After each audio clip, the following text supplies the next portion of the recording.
Friends सबसे पहले तो एक आप लोगों के लिए बहुत ही सुंदर सा quote, the tragedy in life doesn't lie in not reaching your गोल।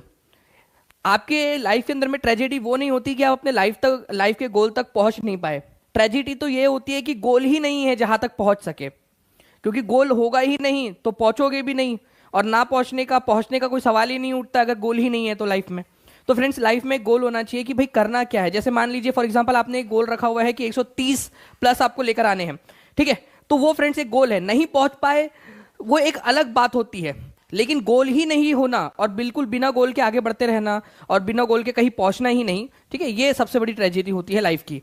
चलिए पहले क्वेश्चन की तरफ में आगे बढ़ते हैं हम लोग। यहाँ पर मैं पहला क्वेश्चन आप लोगों के स्क्रीन पर ये रहा, और जो है आप लोगों की तरफ में पोल भी आ चुका है, जल्दी से पोल में भी आंसर कर सकते हो आप लोग जी। पहले क्वेश्चन की तरफ में हम लोग आगे बढ़ते हैं फ्रेंड्स। पहला क्वेश्चन ये रहा आप लोगों के, तो आप लोग आंसर जरूर कर देंगे इसके अंदर में। तो देखिए अगर हम लोग बात करें फ्रेंड्स यहां पर में, तो क्रिकेट के बल्ला बनाने के लिए पेड़ की किस लकड़ी का उपयोग किया जाता है, तो कौन सी लकड़ी का इस्तेमाल किया जाता है, ये क्वेश्चन और भी आप लोगों के अलग अलग एग्जाम्स में भी आ चुका है। तो आप लोगों का जो आंसर है फ्रेंड्स ये विलो हो जाएगा। आप लोग देख सकते हो एनसीईआरटी के अंदर में दिया भी है कि सबसे अच्छी जो क्रिकेट की बैट बनती है आप लोगों की विलो नाम के ट्री से बनती है। और ये क्वेश्चन जो है फ्रेंड्स आपका यहाँ तो आ ही चुका है, साथ ही साथ आप लोगों की एसएससी वगैरह के एग्जाम के अंदर में भी आ चुका है ये क्वेश्चन, क्योंकि एनसीईआरटी बेस्ड और एनसीईआरटी बेस्ड क्वेश्चन है, इसी वजह से आप लोगों के एग्जाम के अंदर में तो पूछा ही जाता है। तो सभी लोग इस क्वेश्चन को भी अच्छे से देखते रहेंगे, ठीक है, क्योंकि ये आप लोगों को बहुत सारी जगह पे और काम आएगा आप लोगों का। नाउ फ्रेंड्स यहां पर मैं नेक्स्ट क्वेश्चन की तरफ में हम लोग आगे बढ़ते हैं। खिज्र खान कौन से वंश से संबंधित था? खिज्र खान, ये बता देंगे आप सभी लोग, खिज्र खान कौन से वंश से संबंधित था? खिज्र खान। तो आंसर जो है फ्रेंड्स आप लोगों का क्या होगा? Slave dynasty, Khilji dynasty, Syed dynasty या शाह डायनेस्टी? तो दिल्ली सल्तनत के अंदर में टोटल 5 राजवंशों ने शासन किया है। उनमें से सबसे पहला था गुलाम वंश, ठीक है, उसके बाद में आया था खिलजी वंश, तुगलक वंश, चौथे नंबर पे आया था सैयद वंश। तो ये जो सैयद वंश था इसका संस्थापक था ये, ठीक है, खिज्र खान दिल्ली सल्तनत के चौथे वंश सैयद वंश का संस्थापक था। आप देख सकते हो एनसीईआरटी के अंदर में एक जगह पे दिया हुआ भी आप लोगों को ये यहां पर में कि सैयद वंश जो है, ठीक है, सैयद वंश खिज्र खान। यहां से आप लोगों का ये जो आप देख रहे हो ना, ये तुर्किश डायनेस्टी से लेकर यहां तक के ये जो 5 राजवंश है दूसरे से लेकर छठवें तक का आपका, इनको दिल्ली सल्तनत कहा जाता है, दिल्ली सल्तनत। तो चौथे नंबर पे जो है आपका दिल्ली सैयद डायनेस्टी, उसका संस्थापक था ये। चलिए बहुत सारे लोग हमारे साथ में जुड़ चुके हैं फ्रेंड, जल्दी जल्दी से सेशन को लाइक एंड शेयर जरूर करते रहेंगे, ताकि ऐसे ही मुझे आप लोगों को जो है यहाँ पर मुझे मोटिवेशन मिल सके, पूरी टीम को मोटिवेशन मिल सके आप लोगों को अच्छे से पूरा सेशन करवाने में। देखिए तीसरा क्वेश्चन आपका है, consider the following statements A B C, choose the correct option. Correct option को चुनना है आप लोगों ने, जल्दी से बताइए जी। बिल्कुल सुषमा परवीन जी, जी जी रुचि जी, बिल्कुल। तो देखिए अगर हम लोग बात करेंगे यहां पर में फ्रेंड्स की gravitational force of earth holds the atmosphere around it. जो पृथ्वी का एटमॉस्फेयर है वो पृथ्वी के अराउंड में क्यों है? क्योंकि ग्रेविटेशनल फोर्स ने उसको पकड़ा हुआ है। Atmosphere only consist of few gases, बहुत ही कम गैसेस है एटमॉस्फेयर के अंदर में। Biosphere is a narrow zone of earth where only land and air, ठीक है, land and air interact with each other. तो आप लोगों का करेक्ट आंसर क्या होगा? करेक्ट आंसर जो है फ्रेंड्स आपका होगा यहां पर में पहला वाला, ओनली ए इज ट्रू। क्यों? क्योंकि देखिए एटमॉस्फेयर जो है ना वो हमारे ग्रेविटेशन के कारण ही यहाँ पर में जो हमारी गैसेस है, ठीक है, वो हमारे पृथ्वी के अराउंड में ऐसे गोलाकार में ऐसे पूरा ब्लैंकेट की तरह घेरी हुई है, क्योंकि पृथ्वी का गुरुत्वाकर्षण बल उसको अपनी तरफ में खींचता है, ठीक है, ये वाला सही है आपका। लेकिन फ्रेंड्स अगर मैं बात करूं atmosphere only consist of few gases, नहीं, बहुत सारी गैसेस होती है भाई, उसके अंदर में ओनली फ्यू गैसेस बोलना ही गलत है, ठीक है, बहुत सारी भिन्न प्रकार की गैसेस है। वो बात अलग है आप लोगों का कि नाइट्रोजन और ऑक्सीजन सर्वाधिक मात्रा में 99% मात्रा में, लेकिन उसके अलावा और भी बहुत सारी गैसेस है यहां पर में हमारे एटमॉस्फेयर में। बायोस्फीयर जो है वो केवल एयर और लैंड से नहीं, ठीक है, लैंड एयर और क्या है आप लोगों का, लैंड एयर और वाटर, ये याद रखना है आप लोगों ने, लैंड एयर एंड वाटर, इनके कंजंक्शन से, इनके इससे बनता है आप लोगों का, ठीक है। तो यहां पर मैं इस पर्टिकुलर क्वेश्चन का आंसर हो जाएगा friends only A is true. कितने लोगों ने सही आंसर किया था वो हाथ ऊपर करके बता देंगे जल्दी जल्दी से, ठीक है। नाउ फ्रेंड्स ब्लैंक को लद्दाख के नाम से भी जाना जाता है, ये आपका Rajasthan police constable official paper के अंदर में भी आ चुका है आपका। तो किसको लद्दाख जो है लद्दाख को और किस नाम से भी जाना जाता है? तो खाप चैन के नाम से भी जाना जाता है, ये याद रखेंगे आप सभी लोग। आंसर आप लोगों का जो है फ्रेंड्स हो जाएगा ऑप्शन नंबर 1, खाप चैन के नाम से। ये एनसीईआरटी के अंदर में दिया हुआ है कि डू यू नो में कि Ladakh is also known as Khap chan, जिसका मतलब होता है स्नो लैंड, ठीक है, हिम भूमि। ये आप लोगों से मैं कभी भी पूछ सकता हूं कि भाई खाप चैन का मतलब क्या होता है, तो हिम भूमि, ये याद रखेंगे आप सभी लोग, हिम भूमि, ठीक है। Now now friends, according to book a history of British India, history of India is divided as, ठीक है, एक बुक है हिस्ट्री ऑफ ब्रिटिश इंडिया, इसके अनुसार आप लोगों को बताना है कि इतिहास को कैसे विभाजित किया गया है।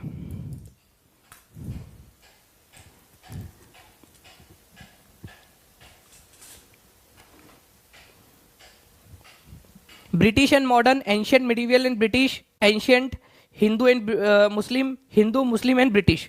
तो आंसर जो है फ्रेंड्स आप लोगों को हो जाएगा option number D. Actually friends एक व्यक्ति थे जिनका नाम था आप लोगों का जेम्स मिल, ठीक है। जेम्स मिल जो है, इन्होंने क्या किया है, इतिहास को 3 भागों में बांटा, ठीक है। उनका मानना था कि सबसे पहले जो है वो हिंदू शासक थे, तो हिंदू इंडिया उसको कहा जा सकता है। जो फिर बाद में मध्यकाल में मुस्लिम इंडिया, मुस्लिम लोग आ गए तो मुस्लिम जो है इंडिया इसको बोल सकते हैं, और ब्रिटिशर शासन कर रहे थे तो ब्रिटिश इंडिया, जो कि क्लासिफिकेशन गलत है। इनका मानना था कि ज्यादातर लोग जो है इस कालखंड में इस धर्म का पालन करते थे, स्पेशली शासक लोग, इसी वजह से इस तरीके से इसको किया जा सकता है क्लासिफिकेशन। जबकि ऐसा कभी नहीं रहा कि केवल हिंदू जो है इंडिया रहा, अलग धर्म के शासक नहीं थे। कभी ऐसा नहीं रहा कि केवल मुस्लिम इंडिया रहा या मुस्लिम धर्म के शासक थे, राजपूताना हिंदू शासक थे, दक्षिण भारत में हिंदू शासक थे, और ऐसा भी नहीं था कि ब्रिटिशर्स हमेशा रहने वाले थे। तो ये जो क्लासिफिकेशन जेम्स मिल ने किया वो गलत था। तो 1817 में अ हिस्ट्री ऑफ ब्रिटिश इंडिया नाम की जो पुस्तक थी, ब्रिटिश भारत का इतिहास, ये पुस्तक के अंदर में उन्होंने क्लासिफिकेशन किया था। एनसीईआरटी हिस्ट्री क्लास 8 चैप्टर 1 के अंदर में ये दिया हुआ है, ठीक है। तो हिंदू, मुस्लिम और ब्रिटिश काल के अंदर में उन्होंने डिवाइड किया था, जो कि क्लासिफिकेशन गलत था। एक क्वेश्चन है आप लोगों का, बताना है आप लोगों ने, ठीक है। सीटेट पेपर 2 सोशल साइंस के अंदर में क्वेश्चन आया था आपका 20 दिसंबर 2021 की शिफ्ट में। Flora fauna and micro organism, flora fauna and micro organism, parent rock, climate, time, किस चीज के ऊपर क्या क्या चीजें डिपेंड करती है वो बताना है आप लोगों ने। वनस्पति, प्राणी जगत और सूक्ष्म जीव किस चीज पर डिपेंड करते हैं। जनक शैल से क्या डिपेंडेंट होता है, जलवायु, समय। देखिए एक चीज तो यहाँ पर मैं फ्रेंड डायरेक्ट समझ में आ रही है कि थिकनेस ऑफ सॉइल प्रोफाइल, कितना थिक रहेगा, मिट्टी कितनी ज्यादा मोटी रहेगी, वो डिपेंड करता है टाइम पर कि कितना समय मिला है उसको। अगर कम समय मिला होगा तो मिट्टी कम मोटी रहेगी, ज्यादा समय मिला होगा तो मिट्टी ज्यादा मोटी रहेगी। तो डी की जोड़ी जो है वो 3 के साथ लगनी चाहिए आप लोगों की। तो डी की जोड़ी यहाँ पर में जहां जहां 3 के साथ में नहीं लगी है उसको काट दो आप लोग, ठीक है।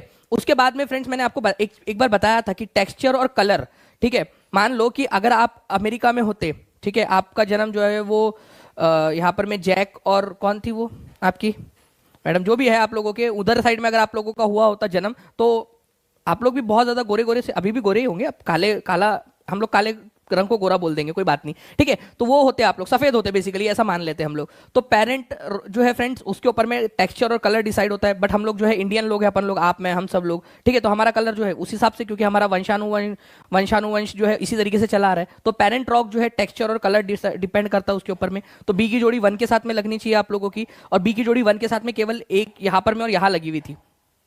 डी को मैं ऑलरेडी एलिमिनेट कर चुका हूँ, ठीक है, और सी को मैं यहाँ से एलिमिनेट कर देता हूँ। तो यहां पर मैं आंसर आपको ऑप्शन नंबर ए हो जाएगा, ठीक है। इसके अलावा फ्रेंड्स क्लाइमेट की वजह से डिपेंड करता है वेदरिंग कैसी होगी। अपक्षय, अपक्षय का मतलब होता है चट्टानों का टूटना।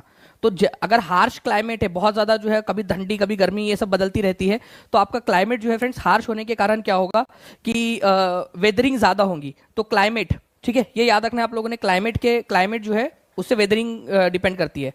फ्लोरा फौना मतलब वनस्पति और प्राणी जगत कितने, उससे डिपेंड करेगा कि ह्यूमस की निर्माण की दर क्या होंगी, क्योंकि जब वनस्पति या सड़ती गलती है उसी से तो ह्यूमस बनता है आप लोगों का। तो इसका आंसर जो है वो हो जाएगा आपका ऑप्शन नंबर ए।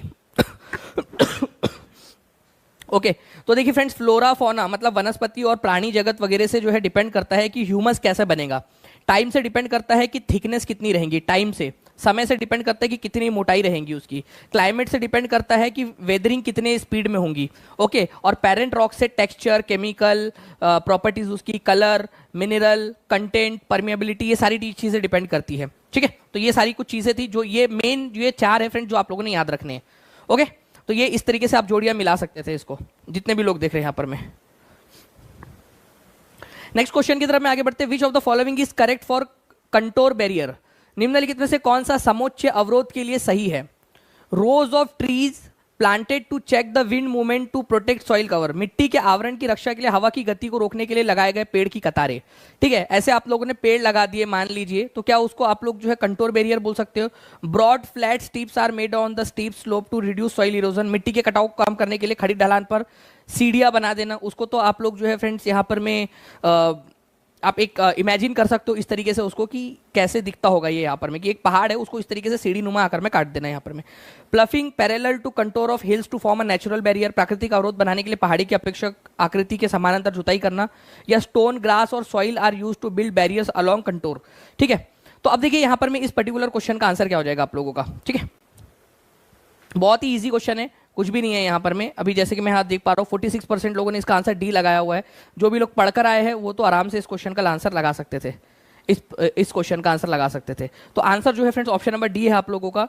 ठीक है, यहाँ पर में देखिए कंटोर बैरियर या समुच्चय अवरोध का मतलब ही होता है कि आप लोग क्या करते हो, यहाँ पर में पत्थर, घास, मिट्टी जो है उसको लगा देते हो ताकि जो है पानी एकदम बहे ना, मतलब पानी जब बह रहा है तो उसके बीच बीच में, मतलब फसलों के बीच बीच में इस तरीके से अवरोध को लगा देना, जल एकत्र करने के लिए अवरोध के सामने खाई बना देना या अवरोध लगा देना आप लोगों का, ये कंटोर बैरियर आप लोगों का कहलाता है। ठीक है, कंटोर प्लफिंग भी इसको कहते हो आप लोग। तो stone, grass and soil are used to build barriers along contour, आकृति के साथ अवरोध बनाने के लिए पत्थर, घास और मिट्टी का उपयोग किया जाता है इसमें। नेक्स्ट क्वेश्चन है आप लोगों का, rice grows best in alluvial clayey soil, चावल जलोढ़ चिकनी मिट्टी में सबसे अच्छा उगता है। बाजरा मोटे अनाज है जिन्हें कम उपजाऊ और रेतीली मिट्टी पर भी उगाया जा सकता है। और आप लोगों का यहाँ पर में कहा गया है कि कपास को अपनी वृद्धि के लिए 210 पाला रहित दिन और तेज धूप की आवश्यकता होती है। ठीक है, तो अगर हम लोग बात करेंगे फ्रेंड्स तो चावल को उगने के लिए अच्छी जो है जलोढ़ मिट्टी की जरूरत होती है, बिल्कुल सही है। जो मिलेट्स होते हैं, मोटा अनाज, जिनको भविष्य की फसलें भी कहा जाता है, वो आप लोगों की फ्रेंड्स कम उपजाऊ जमीन के अंदर में भी उग सकती है। जो लेस फर्टाइल, कम उपजाऊ जमीन और सैंडी जो आपकी रेतीली जमीन होती है उस पर भी उग सकता है कम पानी के अंदर में। इसी वजह से तो इसको भविष्य की फसल कहते हैं, क्योंकि भविष्य में जब पानी की कमी होगी और उपजाऊ जमीन की कमी होगी तब इसको उगाया जा सकेगा। और कॉटन जो है उसको 210 फ्रॉस्ट फ्री, मतलब कोहरा रहित या पाला रहित दिनों की और तेज धूप की आवश्यकता होती है। तो तीनों के तीनों सही आंसर, इसका ऑप्शन नंबर बी हो जाएगा आपका। ठीक है, 8वें का आंसर है option number C, option number B. ठीक है, B is the correct answer. जी, जो लोग पूछ रहे हैं तबियत कैसी, थोड़ा सा आज आप लोगों को लग भी रहा होगा फ्रेंड, थोड़ा सा यहाँ पर मैं जो है अभी भी आज भी थोड़ी सी प्रॉब्लम है, लेकिन कोई नहीं फ्रेंड्स, आज हम लोग जो है एज प्रॉमिस, मैं अपना प्रॉमिस पूरा करूंगा आप लोगों से, और पूरा हम लोग जो है यहाँ पर में इसको कवर करेंगे ही। नाउ फ्रेंड्स यहाँ पर मैं देखिए आप लोग पांडुलिपि और शिलालेखों के बीच में क्या,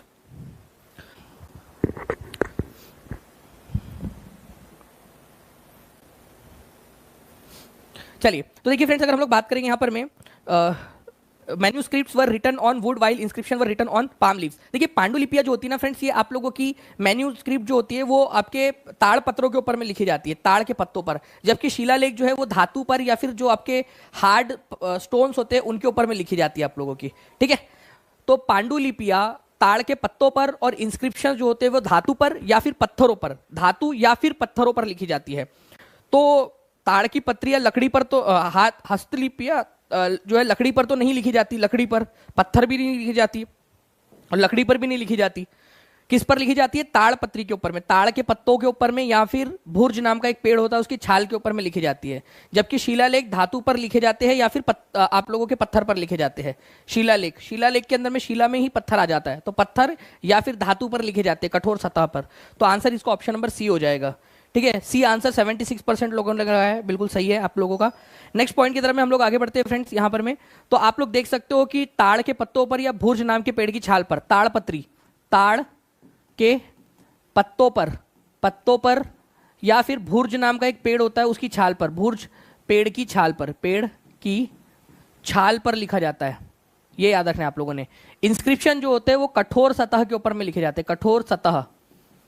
ठीक है, कठोर सतह के ऊपर में आप लोगों का पत्थर या फिर आप लोगों के पत्थर या फिर आप लोग बोल सकते हो मेटल्स वगैरह के ऊपर में, उसके ऊपर में लिख सकते हैं।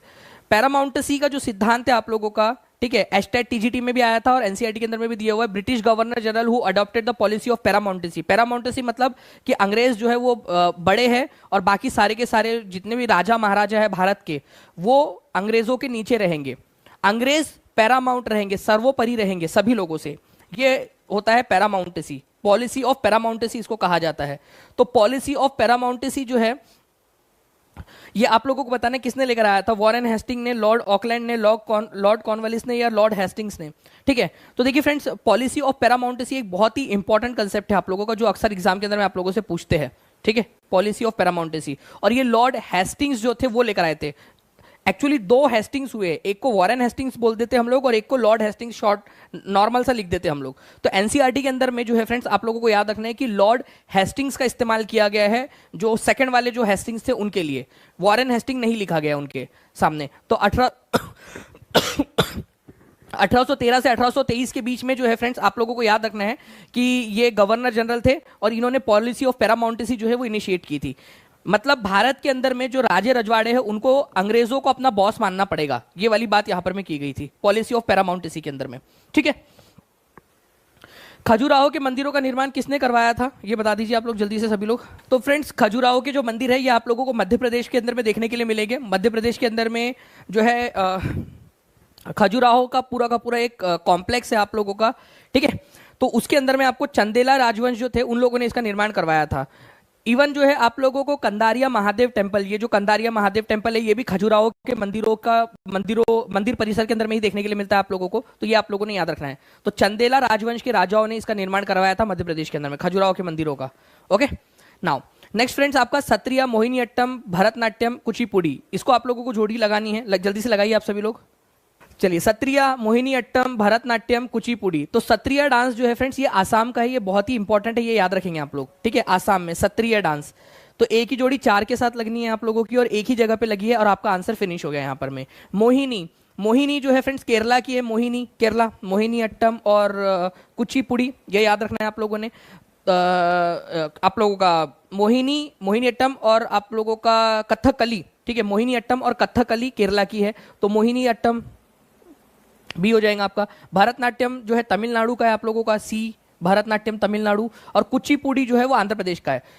कथकली जो है आप लोगों का जो है फ्रेंड्स, कथकली की अगर हम लोग बात करेंगे, कथकली, ठीक है, तो कथकली आप लोगों का केरल का है, मोहिनीअट्टम केरल का है। कुचिपुड़ी, कच्ची पूड़ी आधी पकी हुई है, तो आंध्र प्रदेश से आप लोग ऐसे याद रख सकते हो उसको। तो आंसर आप लोगों का हो जाएगा ऑप्शन नंबर ए। ओके, पूरा का पूरा प्लीज इसको एक बार ले लीजिए आप लोग, इसका स्क्रीनशॉट, ये बहुत इंपॉर्टेंट है, एनसीईआरटी के अंदर में दिया हुआ है ये। चलिए, thank you very much friends, आप सभी लोगों का बहुत बहुत शुक्रिया। चलिए नेक्स्ट क्वेश्चन की तरफ में हम लोग आगे बढ़ते हैं फ्रेंड्स। यहाँ पर मैं आप लोगों का आपको बताना है कि प्राचीन भारत में किस जानवर का उपयोग आमतौर पर खेती के लिए नहीं किया जाता था। प्राचीन भारत के अंदर में DSSS टीजीटी में भी आया था और एनसीईआरटी बेस्ड क्वेश्चन है आप लोगों का ये। तो प्राचीन भारत के अंदर में, ठीक है, घोड़े का इस्तेमाल नहीं किया जाता था, क्योंकि घोड़ा जो है फ्रेंड बहुत बाद में आया भारत के अंदर में। ठीक है, तो घोड़े का इस्तेमाल जो है नहीं किया जाता था, ये याद रखेंगे आप लोग। तो आंसर आप लोगों का हो जाएगा ऑप्शन नंबर सी। ठीक है, तो answer is option number C. ठीक है, तो आप देख सकते हो अलग अलग जानवर है जिनका इस्तेमाल किया जाता था अलग अलग कामों के लिए। ठीक है, अनाज और हड्डियां जो है आप लोगों की किस किस की मिली है, गेहूं, जौ, भेड़, बकरी, मवेशी मिले हैं मेहरगढ़ के अंदर में। चावल, खंडित जानवरों की हड्डियां मिली है कोल्डी हवा में। चावल और मवेशियों के अवशेष महागारा के अंदर में मिले हैं। गेहूं और दाल गुफरकाल के अंदर में मिला है, लेकिन घोड़े के अवशेष आप लोगों को कहीं पे भी नहीं मिलते हैं फ्रेंड्स। ठीक है, नाउ आपको बताना है कि हमारे जो है ज्योग्राफी में एक कॉन्सेप्ट है आपका मैप्स करके, उसमें एक बात कही गई है कि माउंटेन, प्लेट्यू, प्लेन्स, इनको अलग अलग कलर से दिखाया जाता है। तो कौन से कलर से किस किस चीज को दिखाया जाता है आप लोगों का?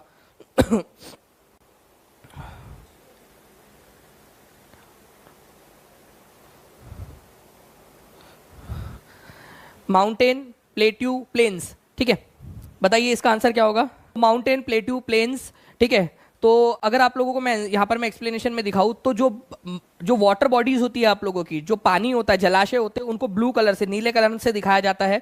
ठीक है, जो माउंटेन्स होते हैं आप लोगों के, उनको ब्राउन कलर से दिखाया जाता है। ठीक है, भूरे रंग से। जो पर्वत होते हैं मैप के ऊपर में, जो पठार होते हैं आपके थोड़े ऊंचाई के ऊपर में, समुद्र से ज्यादा ऊंचाई के ऊपर में पठार होते हैं, जैसे दक्कन का पठार वगैरह, उनको येलो कलर से दिखाते हैं। और जो प्लेन्स होते हैं, मैदानी इलाके या घास के मैदान, उनको ग्रीन कलर से दिखाते हैं। तो अब आप लोग यहाँ पर में देख सकते हो कि जो माउंटेन्स है आप लोगों के, उनको किस कलर से दिखाया जाएगा? प्लेन्स को, प्लेन्स जो है उनको दिखाए जाते हैं ग्रीन कलर से। ठीक है, और प्लेटू जो होते हैं आप लोगों के, उनको दिखाया जाता है फ्रेंड्स येलो कलर से, और माउंटेन को ब्राउन कलर से। तो ये उल्टा सीधा दिया हुआ है, तो केवल तीसरा वाला सही है आपका, केवल तीसरा वाला सही है।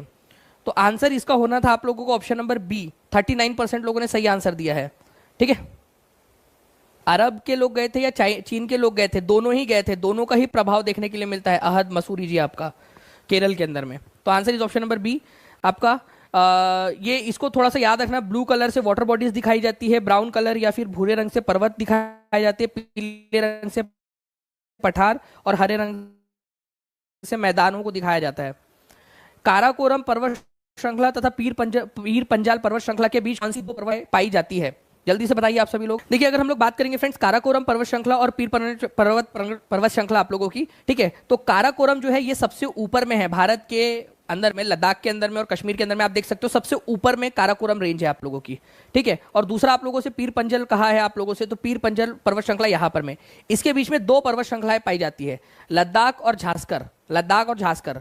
तो कल जाएंगे पीडीएस लेने, इसकी एक ट्रिक है कि काराकोरम कल, क से काराकोरम, ल से लद्दाख, जाएंगे से झांसकर है, और पीडीएस पीर पंजल, धौलाधर और शिवालिक, ठीक है।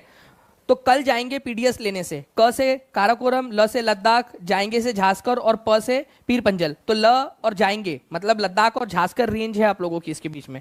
ऑप्शन में क्या दिया हुआ है आप लोगों का, ठीक है, Zanskar mountain range and Pamir mountain, Shivalik, ठीक है, झांसकर और लद्दाख। यहाँ डी में दिया हुआ है झांसकर और लद्दाख, तो आपका आंसर ऑप्शन नंबर डी हो जाएगा, ठीक है, झांसकर और लद्दाख रेंज। कल जाएंगे पीडीएस लेने, इसकी ट्रिक है आप लोगों की, ठीक है। चलो तो ये आप लोग देख सकते हो इसको। इसके अलावा जो है फ्रेंड संगम काल के महाकाव्य सिलप्पदिकारम और मणिमेखलाई कौन सी भाषा में लिखे गए थे? जल्दी से बताइए इसका आंसर।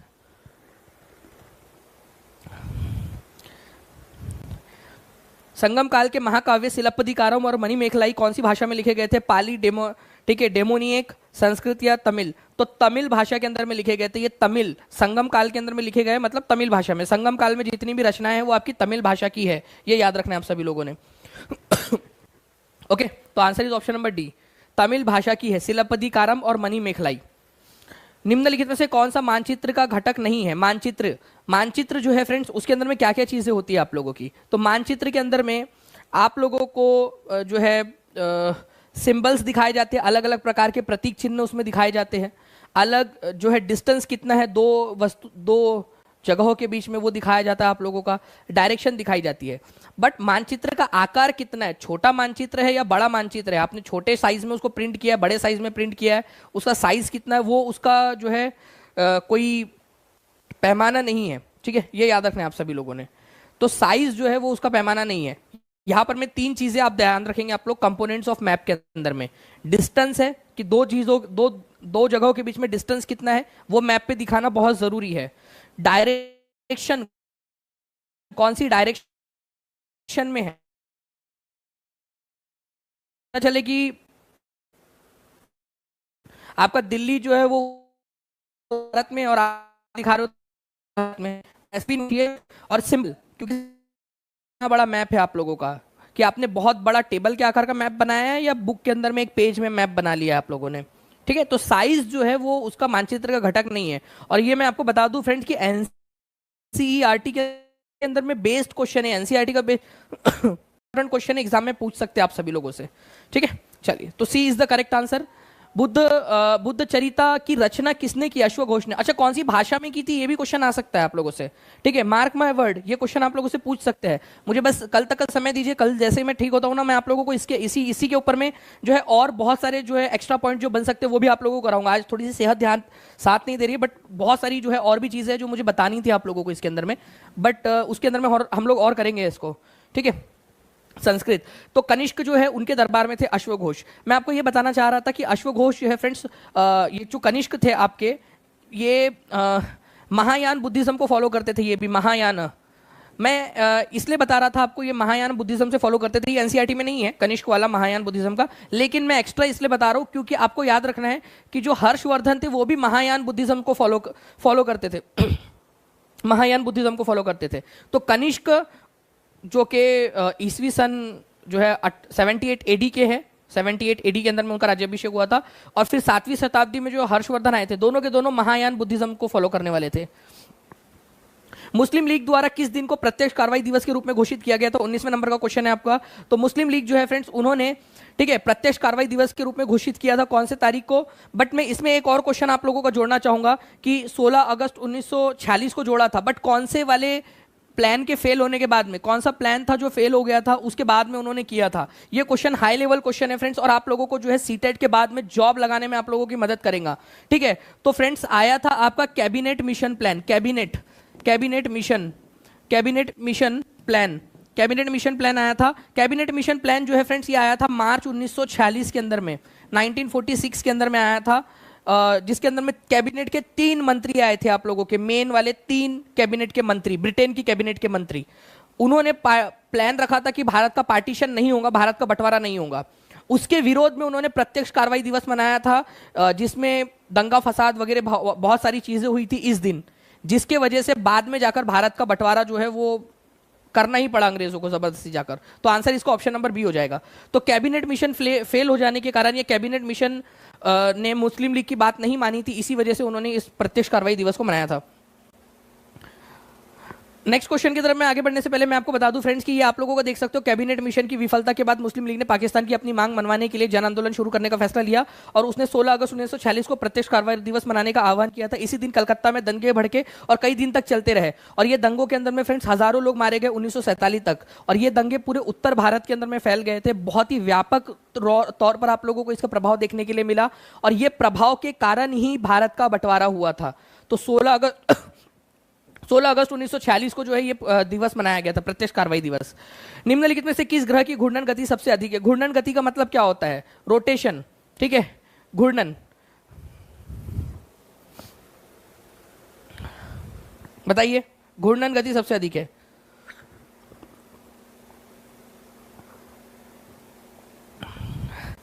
जी, तो देखिए फ्रेंड्स, घूर्णन की गति जो है सबसे अधिक किसकी है? सबसे अधिक गति से जो है अपना एक चक्कर लगा लेता है यहाँ पर में, ऐसा फट फट फट फट फट फट फट फट ऐसा घूम के गोल आ जाता है, और एक दिन कंप्लीट। ये है आपका जुपिटर, ठीक है, जुपिटर जो है सबसे स्पीड में घूमकर आ जाता है यहाँ पर में, ये याद रखना है आप सभी लोगों ने। आंसर इसका ऑप्शन नंबर डी हो जाएगा, जुपिटर। तो जुपिटर का एक दिन जो है वो आप लोगों का 9 घंटे 55 मिनट 30 सेकंड के अंदर में खत्म हो जाता है, जबकि पृथ्वी पर यही समय कितना होता है आप लोगों का? ठीक है, करीब करीब 24 घंटे लगते हैं, करीब करीब, इसको हम 24 घंटे मान सकते हैं ना, लगभग लगभग, ठीक है। तो ये 24 घंटे के लगभग का जो है हमारा एक दिन होता है, लेकिन 9 घंटे 55 मिनट के अंदर में ही वो अपना एक पूरा चक्कर लगा के दिन खत्म कर लेता है, रोटेशन उसका खत्म हो जाता है। अच्छा, सबसे लंबा समय कौन लेता है? आप लोग बताओ मेरे को यहां पर मैं देखकर, सबसे लंबा पीरियड ऑफ रोटेशन किसका है? सबसे लंबा मतलब सबसे ज्यादा समय लगाता है वो, बताइए जल्दी से। सबसे ज्यादा समय कौन लगाता है एक दिन कंप्लीट करने में? चोल शिलालेख तिरुन्नामट्टुकानी को ब्लैंक के रूप में वर्णित करते हैं। तिरुन्नामट्टुकानी, मेरे को बड़ा मस्त लगता है ये शब्द, ही बोलने में कितना मस्त लगता है ना। आप लोग बोल के बताओ, ठीक है, तिरुन्नामट्टुकानी, ठीक है, पल्ली चंदनम, कितना प्यारे प्यारे शब्द है, स्वीट स्वीट से।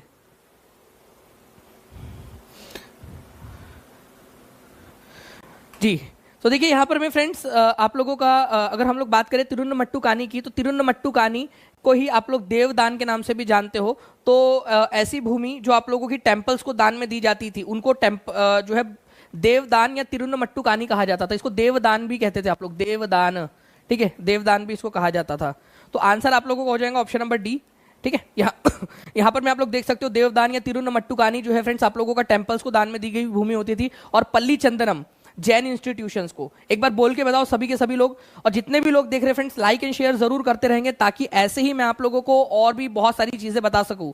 मेरे को सारे के सारे बच्चे, ठीक है, मैं आपको नहीं बताऊंगा, आप लोग मुझे बताओगे कि वेलन वगाई का मतलब क्या होता है। हर एक बच्चा यहां पर मैं पढ़ेगा और मेरे को कमेंट में करके बताएगा, एक एक बच्चा, ठीक है। अगर आपको लग रहा है ना फ्रेंड्स कि थोड़ा भी अगर आप लोगों के लिए कुछ किया है टीचिंग परीक्षा ने, ये लिख कर बताओ यहाँ पर मैं वेलन वगाई वाला।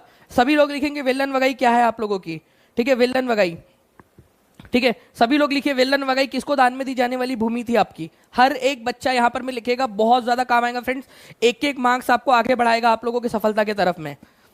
वेलन वगाई तो किसको दी जाती थी? गैर ब्राह्मण किसानों को दी जाने वाली भूमि थी ये वेलन वगाई, बहुत ज्यादा इंपॉर्टेंट है। नॉन ब्राह्मण किसानों को, गैर ब्राह्मण किसानों को दान में दी जाने वाली भूमि वेलन वगाई कहलाती थी।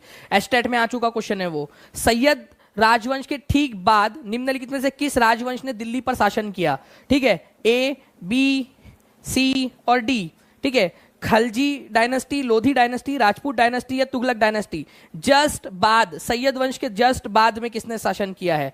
तो सैयद वंश जो है ना फ्रेंड्स, अभी आपको थोड़ी देर पहले ही बताया, चौथे नंबर का वंश था, तो उसके बाद में पांचवें नंबर का वंश था, पांचवें नंबर का वंश, और वो था आपका लोधी वंश, पांचवें नंबर का सबसे लास्ट के अंदर में।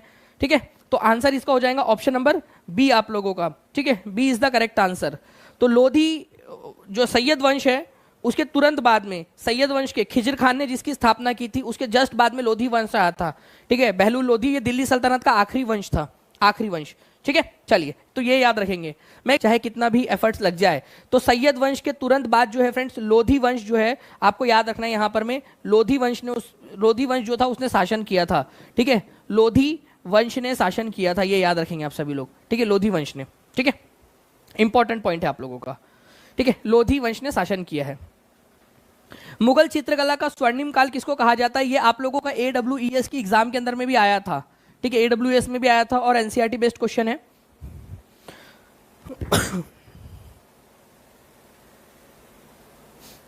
जल्दी बताइए। देखिए, यहूदियों ने जो है केरल के अंदर में नहीं आए थे, अरबी आए थे, अरेबिक लोग। दिख नहीं रहा है क्या? नहीं दिख रहा है। देखिए, मुगल चित्रकला का स्वर्णिम काल किसको कहा जाता है?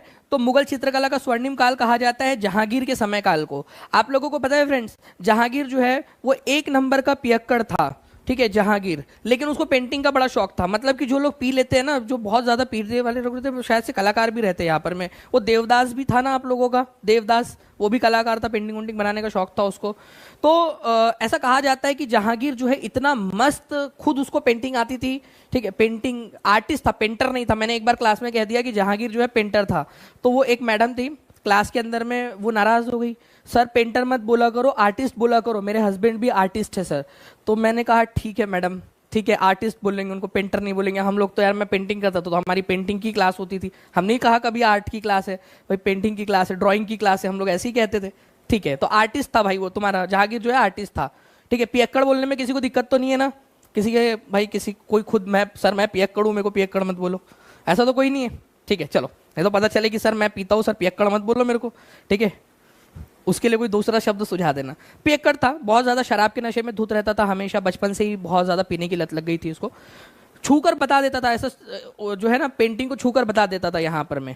ठीक है, जैसे मान लो कि मेरा घोड़ा ऐसा बनता है, ठीक है, हमेशा, अभी चौथा पैर, ठीक है, तो ऐसा वो छूकर बता सकता है। अब स्मार्ट बोर्ड पर नहीं, पेंटिंग और इस पे छूकर बता देगा, ये दानिश सर ने बनाई है करके पेंटिंग। ओके, तो छूकर बता देता था वो कौन सी पेंटिंग है। तो जहांगीर के समय काल को जो है वो मुगल चित्रकला का स्वर्णिम युग कहा जाता है, ये याद रखेंगे आप सभी लोग। तो A is the correct answer. Next friend, निम्नलिखित में से दिए गए कोड का उपयोग करके भारत की संविधान सभा के उपाध्यक्षों का चयन कीजिए। ये एक बहुत ही बढ़िया वाला क्वेश्चन है, और मैं आपको बता दूं, इसी से रिलेटेड एक क्वेश्चन आप लोगों का जो है फ्रेंड्स बीपीएससी, ठीक है, बीपीएससी TRE, ठीक है, 2.0 में भी आया था, और इससे इजी क्वेश्चन आया था। मैं आप लोगों को हाई लेवल एग्जाम के लिए, हाई लेवल के लिए प्रिपेयर करवा दे रहा हूं आप लोगों का। And thank you very much for 1400 plus live. हम लोग 1500 के बहुत ज्यादा पास में है, लाइक्स एंड लाइव दोनों के। बहुत बहुत शुक्रिया आप लोगों का।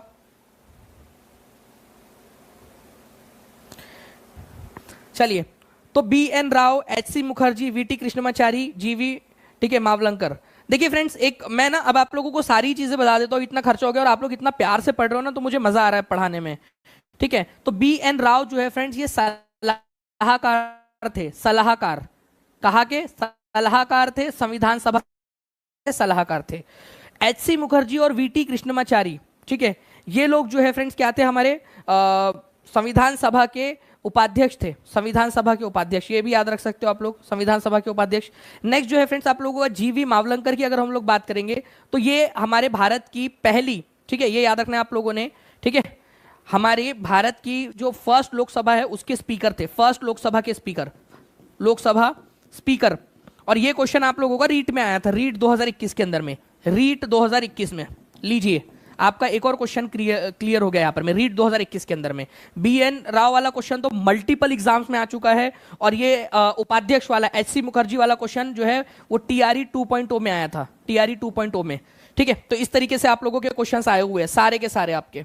ठीक है, लोकसभा के पहले स्पीकर कौन थे? GV मावलंकर, सभी लोग लिख लीजिए, लोकसभा के पहले स्पीकर। अच्छा चलो, अभी इतना खर्चा हो ही गया है मालिक, और आप इतना बढ़िया तरीके से पढ़ रहे हो, ठीक है। पहला जनरल इलेक्शन कब हुआ था? फर्स्ट जनरल इलेक्शन मेरे को सभी लोग बताएंगे, पहला जनरल इलेक्शन कब हुआ था?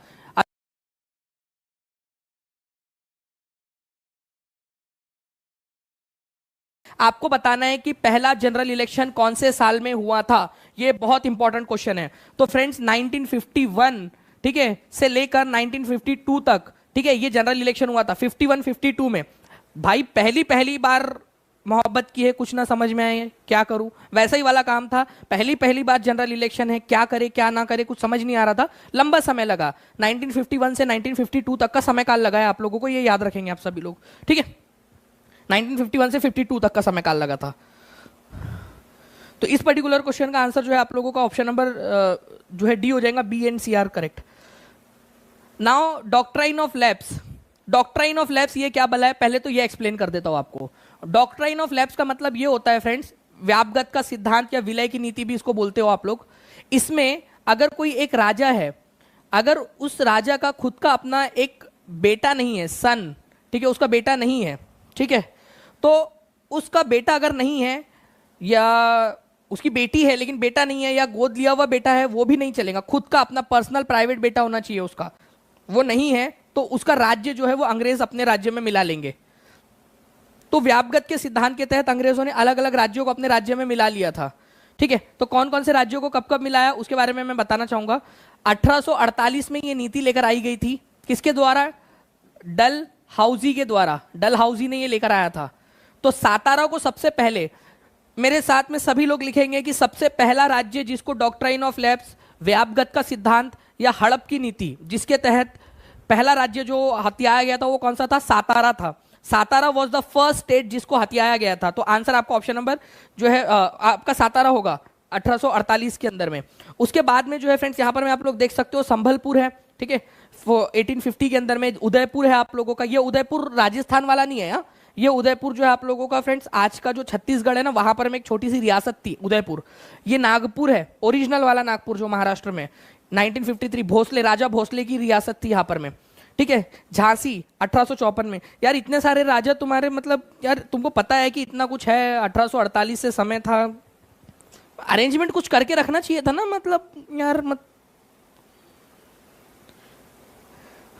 समझ गया ना आप लोग, कुछ कर सकते थे अरेंजमेंट्स टाइप का। 1848 से 1854 तक का, 53 तक समय था इधर में, कोई ना, बेटर लक नेक्स्ट टाइम। तो फ्रेंड्स सातारा को जो है 1848 के अंदर में हड़पा गया था। तो एक ही जोड़ी जो है 1 के साथ में लगनी है आपकी, यहाँ दिया हुआ है, तो बी और सी जो है आप लोगों का ऑप्शन नहीं में हो सकता। संभलपुर जो है फ्रेंड्स सेकंड नंबर का था 1850 के अंदर में, 2 की जोड़ी 3 के साथ लगनी है, या बी की जोड़ी 3 के साथ लगनी है, तो यहाँ पर में answer is option number D, ठीक है, ये भी एलिमिनेट हो जाता है आप लोगों का। ओके, नागपुर को 1853 के अंदर में हड़पा गया था और उदयपुर को 1852 के अंदर में। तो ऐसे आप लोग याद रख सकते थे इस चीज को, तो ये याद रखना है, बहुत ही इंपॉर्टेंट आप लोगों का पॉइंट है। जितने भी लोग जुड़े हुए हैं फ्रेंड, जितने भी लोगों ने अब तक टीचिंग परीक्षा चैनल को सब्सक्राइब नहीं किया, वो चैनल को सब्सक्राइब करके बेल आइकन जरूर दबा दीजिएगा, ताकि ऐसे ही वीडियोस आप लोगों को कंटिन्यूअस मिलते रहे। ओके नाउ फ्रेंड्स, जितना जिस तरीके से आप लोग पढ़ रहे हो, मैं लास्ट में आप लोगों को एक बहुत ही बेहतरीन वाला सरप्राइज भी दूंगा, क्योंकि आप पढ़ बहुत अच्छे से रहे हो। इस क्वेश्चन को याद करो आप लोग, चलो जल्दी बताओ। तंती, जुल्हा, काइकोलर, ये वीवर कम्युनिटी है। तंती, जुल्हा और काइकोलर, बताओ तंत्र मंत्र किसका था? तंती, मैंने आपको बताया था ना, तंत्री, तंती बंगाली बाबा का चूरन, ठीक है, बंगाल का तंत्र मंत्र, बंगला का तंत्र मंत्र, क्या बात है, आप लोगों को ट्रिक याद है, ठीक है। तो तंती बंगाल, तो ए से सी से एलिमिनेट कर सकते हैं क्या हम, 1 का सी से? तो देखिए यहां पर में 2 ऑप्शन एलिमिनेट हो गए आप लोगों के, ए और सी एलिमिनेट हो गया। चलिए जुल्हा, जुल्हा आपको पता है, ठीक है, कबीर जो है यहां पर में जाति ना पूछो साधु की, पूछ लीजिए ज्ञान, मोल करो तलवार का, पड़ी रहन दो म्यान, ठीक है। संत कबीर जिनके दोहे बहुत ज्यादा फेमस है, जुल्हा से, जुल्हा जाति से बिलोंग करते थे वो, ठीक है, बनारस की जुल्हा जाति से। तो उत्तर भारत में पड़ता है आप लोगों का जुल्हा। तो 2 की जोड़ी ए के साथ में लगनी है, तो 2 की जोड़ी ए के साथ में आप लोगों की सी और ए यहां पर में लगा हुआ है आपका, ठीक है। और 3 की जोड़ी बी के साथ में दक्षिण भारत में काइकोलर, ठीक है, आपका साले, ये सारे की सारी जो जातियां थी आपकी दक्षिण भारत में थी।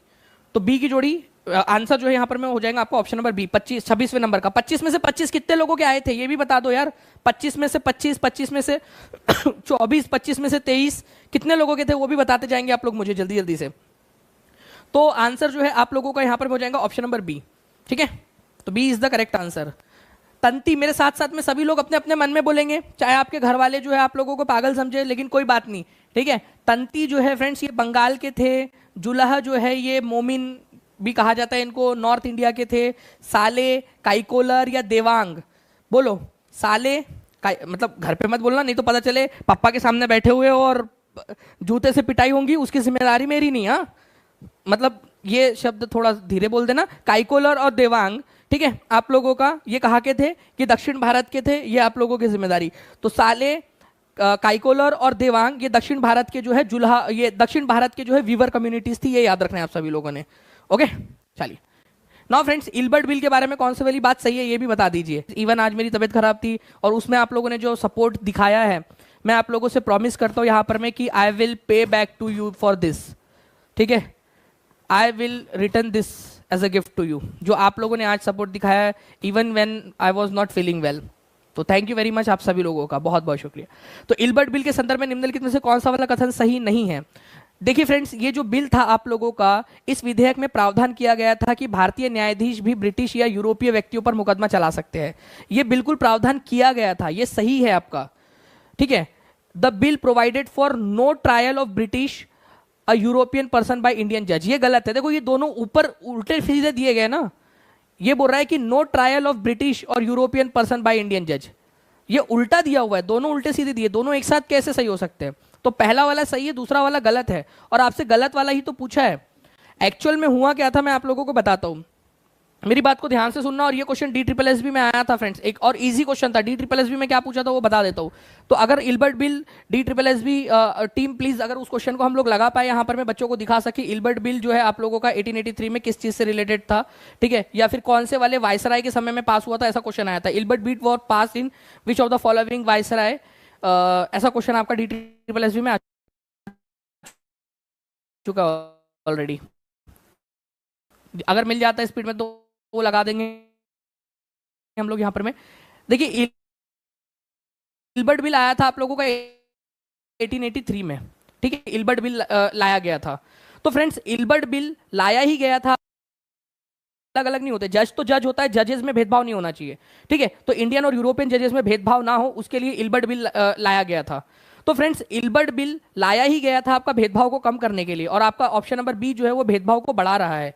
तो भेदभाव को बढ़ा रहा है, इसी वजह से जो है फ्रेंड्स ये गलत है आप लोगों का, तो गलत वाला पूछा, तो B is the correct answer. The bill sought equality between British and Indian जजेस इन द कंट्री, सही बात है, ये तो सही है। Europeans working in British wanted the government to introduce the bill, ठीक है, European working in British India wanted the government to introduce the bill.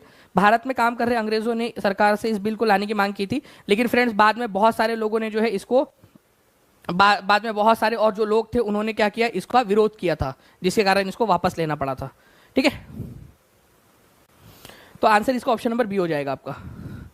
तो Ilbert bill was legislative act introduce in 1883 during the viceroy of Lord Ripon, ये याद रखेंगे आप सभी लोग। लेकिन लॉर्ड रिपन के बहुत ज्यादा प्रयास करने के बावजूद भी इस बिल को वापस लेना पड़ा था। इस क्वेश्चन को जो है फ्रेंड्स आप लोगों के लिए लगाया जाएगा, जो मैं आपको बता रहा हूं। निम्नलिखित में से किस समुदाय को ब्रिटिश सेना में प्रवेश से लाभ हुआ और उसके पास अपने लिए एक रेजिमेंट भी थी, कौन सा समुदाय था? बहुत ही इंपॉर्टेंट क्वेश्चन। और फ्रेंड्स एक बहुत ही इंपॉर्टेंट वाले हमारे भारत के व्यक्ति थे जो इस समुदाय से बिलोंग करते थे, उनका भी नाम बता देंगे आप सभी लोग। जहांगीर आलम जी बहुत जल्दी मिलेंगे, उसके ऊपर में बहुत तेजी से जो है वो वर्क चल रहा है आपका पूरा का पूरा पीछे से जी। तो आंसर इज महार। और बताइए कौन थे हमारे भारत के एक बहुत ही बड़े व्यक्ति थे जो इस कास्ट से बिलोंग करते थे? तो महार एकमात्र ऐसी कास्ट थी जिसके खुद के पास में एक रेजिमेंट थी। रेजिमेंट का मतलब खुद की उनकी सेना थी, खुद की रेजिमेंट, ठीक है। अंग्रेजों के अधीन एक रेजिमेंट महार रेजिमेंट के नाम से जानी जाती थी। और भारत के डॉक्टर भीमराव अंबेडकर जो है वो इस महार जाति से बिलोंग करते थे। डॉक्टर BR अंबेडकर के जो पिताजी थे वो खुद ब्रिटिश सेना के अंदर में थे, जो है काम करते थे वो सेना के अंदर में, ठीक है। तो महार रेजिमेंट जो है फ्रेंड्स ये याद रखना है आप सभी लोगों ने, उनकी खुद की एक रेजिमेंट थी महार रेजिमेंट ब्रिटिश सेना के अंदर में, और उनको काफी ज्यादा लाभ भी हुआ था वो उस कास्ट के उत्थान के लिए। तो आंसर जो है आप लोगों को ऑप्शन नंबर ए हो जाएगा। इल्बर्ट, देखिए फ्रेंड्स ये वो क्वेश्चन था, एक्स्ट्रा क्वेश्चन, ठीक है। DSSB junior secretariat assistant official paper held on 7 April 2022 shift number 1 के अंदर में क्वेश्चन आया हुआ आप लोगों का, ठीक है, कि Ilbert bill which was introduced in 1883 was related to which of the following options, ठीक है। इसके अलावा एक और क्वेश्चन है जो आप लोगों से पूछा गया था कि इल्बर्ट बिल आया किस वायसराय के समय में था, वो भी क्वेश्चन आ चुका है, वो भी आप लोगों को दिखा दिया जाएगा। तो आंसर न्यायपालिका, इंडियन जजेस और ब्रिटिश जजेस के बीच में समानता लाने के लिए ये बिल लाया गया था आप लोगों का, ठीक है। तो आप देख सकते हो कि जो आप पढ़ रहे हो, अगर आप लोगों ने ध्यान से किया तो आप कितना आसानी से इन क्वेश्चन को सॉल्व कर सकते थे। ये एक्चुअल क्वेश्चन है DSSB का। ओके, नाउ फ्रेंड्स आगे बढ़ते हैं हम लोग यहाँ पर में। Consider the statement A and be about climate and choose the correct statement. बताइए यहाँ पर में इसका आंसर क्या होगा। ए एंड बी आपके दो दिए गए हैं, आपको बताना है कि करेक्ट स्टेटमेंट क्या है। जल्दी जल्दी से बता दीजिए आप सभी लोग। 29वें नंबर का क्वेश्चन आपका, और पता नहीं चला यार हम लोग कितने स्पीड में 29वें नंबर पे पहुंच गए आज। देखिए, climate refers to day change in the atmosphere. अब चलो एक और कुछ तूफानी करते हैं, क्लाइमेट की बात आई है तो तूफान सही वाला बताओ आप लोग मुझे क्या होगा कि climate refers to day change. गलत है, क्लाइमेट जो है वो डे चेंज नहीं होता है, तो क्या होता है फिर? जलवायु जो है वो वायुमंडल में दिन प्रतिदिन होने वाला परिवर्तन नहीं है, तो फिर क्या है डे टू डे जो चेंज होता है उसको क्या कहते हैं? ये गलत है आपका, चलो मैंने मान लिया, बट सही क्या है फिर? किसी स्थान की जलवायु केवल उसकी ऊंचाई और उच्चावाच से प्रभावित होती है। केवल शब्द बोलकर यहां पर मैं गलत कर दिया, तो और क्या होता है आप लोगों का? केवल की जगह और क्या हो सकता है? दोनों के दोनों गलत है, both A and B are false. लेकिन क्या है ये भी बता देंगे आप लोग, देखते हैं कितने लोग कर पाते हैं। तो देखिए फ्रेंड्स, जलवायु जो है ना आप लोगों का नहीं होता, यहां पर मैं इसको आप लोग क्या बोलते हैं आप लोग, ठीक है, वेदर कहते हैं, वेरी गुड, ठीक है, उसको वेदर कहा जाता है, वेदर। वेदर क्लाइमेट तो लंबे समय तक जो औसत वेदर होता है आप लोगों का उसको कहा जाता है, ठीक है, वेदर कहते हैं उसको, ये याद रखेंगे आप सभी लोग। मौसम कैसा है आज का, वेदर कैसा है, ठीक है। जलवायु लंबे समय तक की अवधि को कहते हैं। किसी स्थान की जलवायु या वेदर जो होता है, जो जलवायु या क्लाइमेट होता है, केवल उसकी ऊंचाई और उच्चावाच पर निर्भर नहीं करती, और भी बहुत सारी चीजें, जैसे कि फॉर एग्जांपल कि सी से उसकी दूरी कितनी है, डिस्टेंस कितना है, ठीक है, उसकी लोकेशन कहाँ पर में है, उसका अल्टीट्यूड मतलब कि ऊंचाई कितनी है, समुद्र से दूरी कितनी है, उसका रिलीफ मतलब कि यहाँ पर में उच्चावाच कैसा है, उसका ढलान कैसी है उसकी, उन सारी चीज़ों पर निर्भर करता है, ठीक है। इसके अलावा जो है फ्रेंड्स, जैसलमेर और बीकानेर ये बहुत ज़्यादा हॉट है, द्रास और कारगिल जो है वो बहुत ज़्यादा ठंडे हैं। तो हमारे भारत के अंदर में अलग अलग इलाकों के अंदर में अलग अलग क्लाइमेट दिया जाता है। एक एक्स्ट्रा पॉइंट आप लोगों के लिए, हमारे भारत का सबसे ठंडी जगह कौन सी है? कोल्डेस्ट प्लेस इन इंडिया, बताओ सबसे ज़्यादा ठंडी जगह कौन सी है पूरे भारत के अंदर में? देखते कितने लोग इसका आंसर कर पाते हैं। कोल्डेस्ट प्लेस इन इंडिया, ठीक है, बताइए जल्दी जल्दी से सभी लोग, कोल्डेस्ट प्लेस कौन सी है? आप लोग बताते रहेंगे। लीजिए फ्रेंड्स, आप लोगों के लिए एक क्वेश्चन और आ गया यहाँ पर में, इल्बर्ट बिल किस वर्ष प्रस्तावित किया गया था? फिर से मैं कहूंगा मेरी टीम से कि फिर से और प्रयास कीजिए। DSSB का क्वेश्चन मिलेगा आपको जिसमें इल्बर्ट बिल किस वायसराय के समय में पास किया गया था, वो क्वेश्चन पूछा गया था, और इसी बहाने मेरे बच्चों की पढ़ाई होती जा रही है। क्या बात है, मतलब क्या है यहाँ पर में, हम लोग रिवीजन पे रिवीजन हो रहा है आप लोगों का। तो 1883 के अंदर में दिल्ली पुलिस कांस्टेबल का भी आपको क्वेश्चन पेपर मिल गया यहाँ पर में।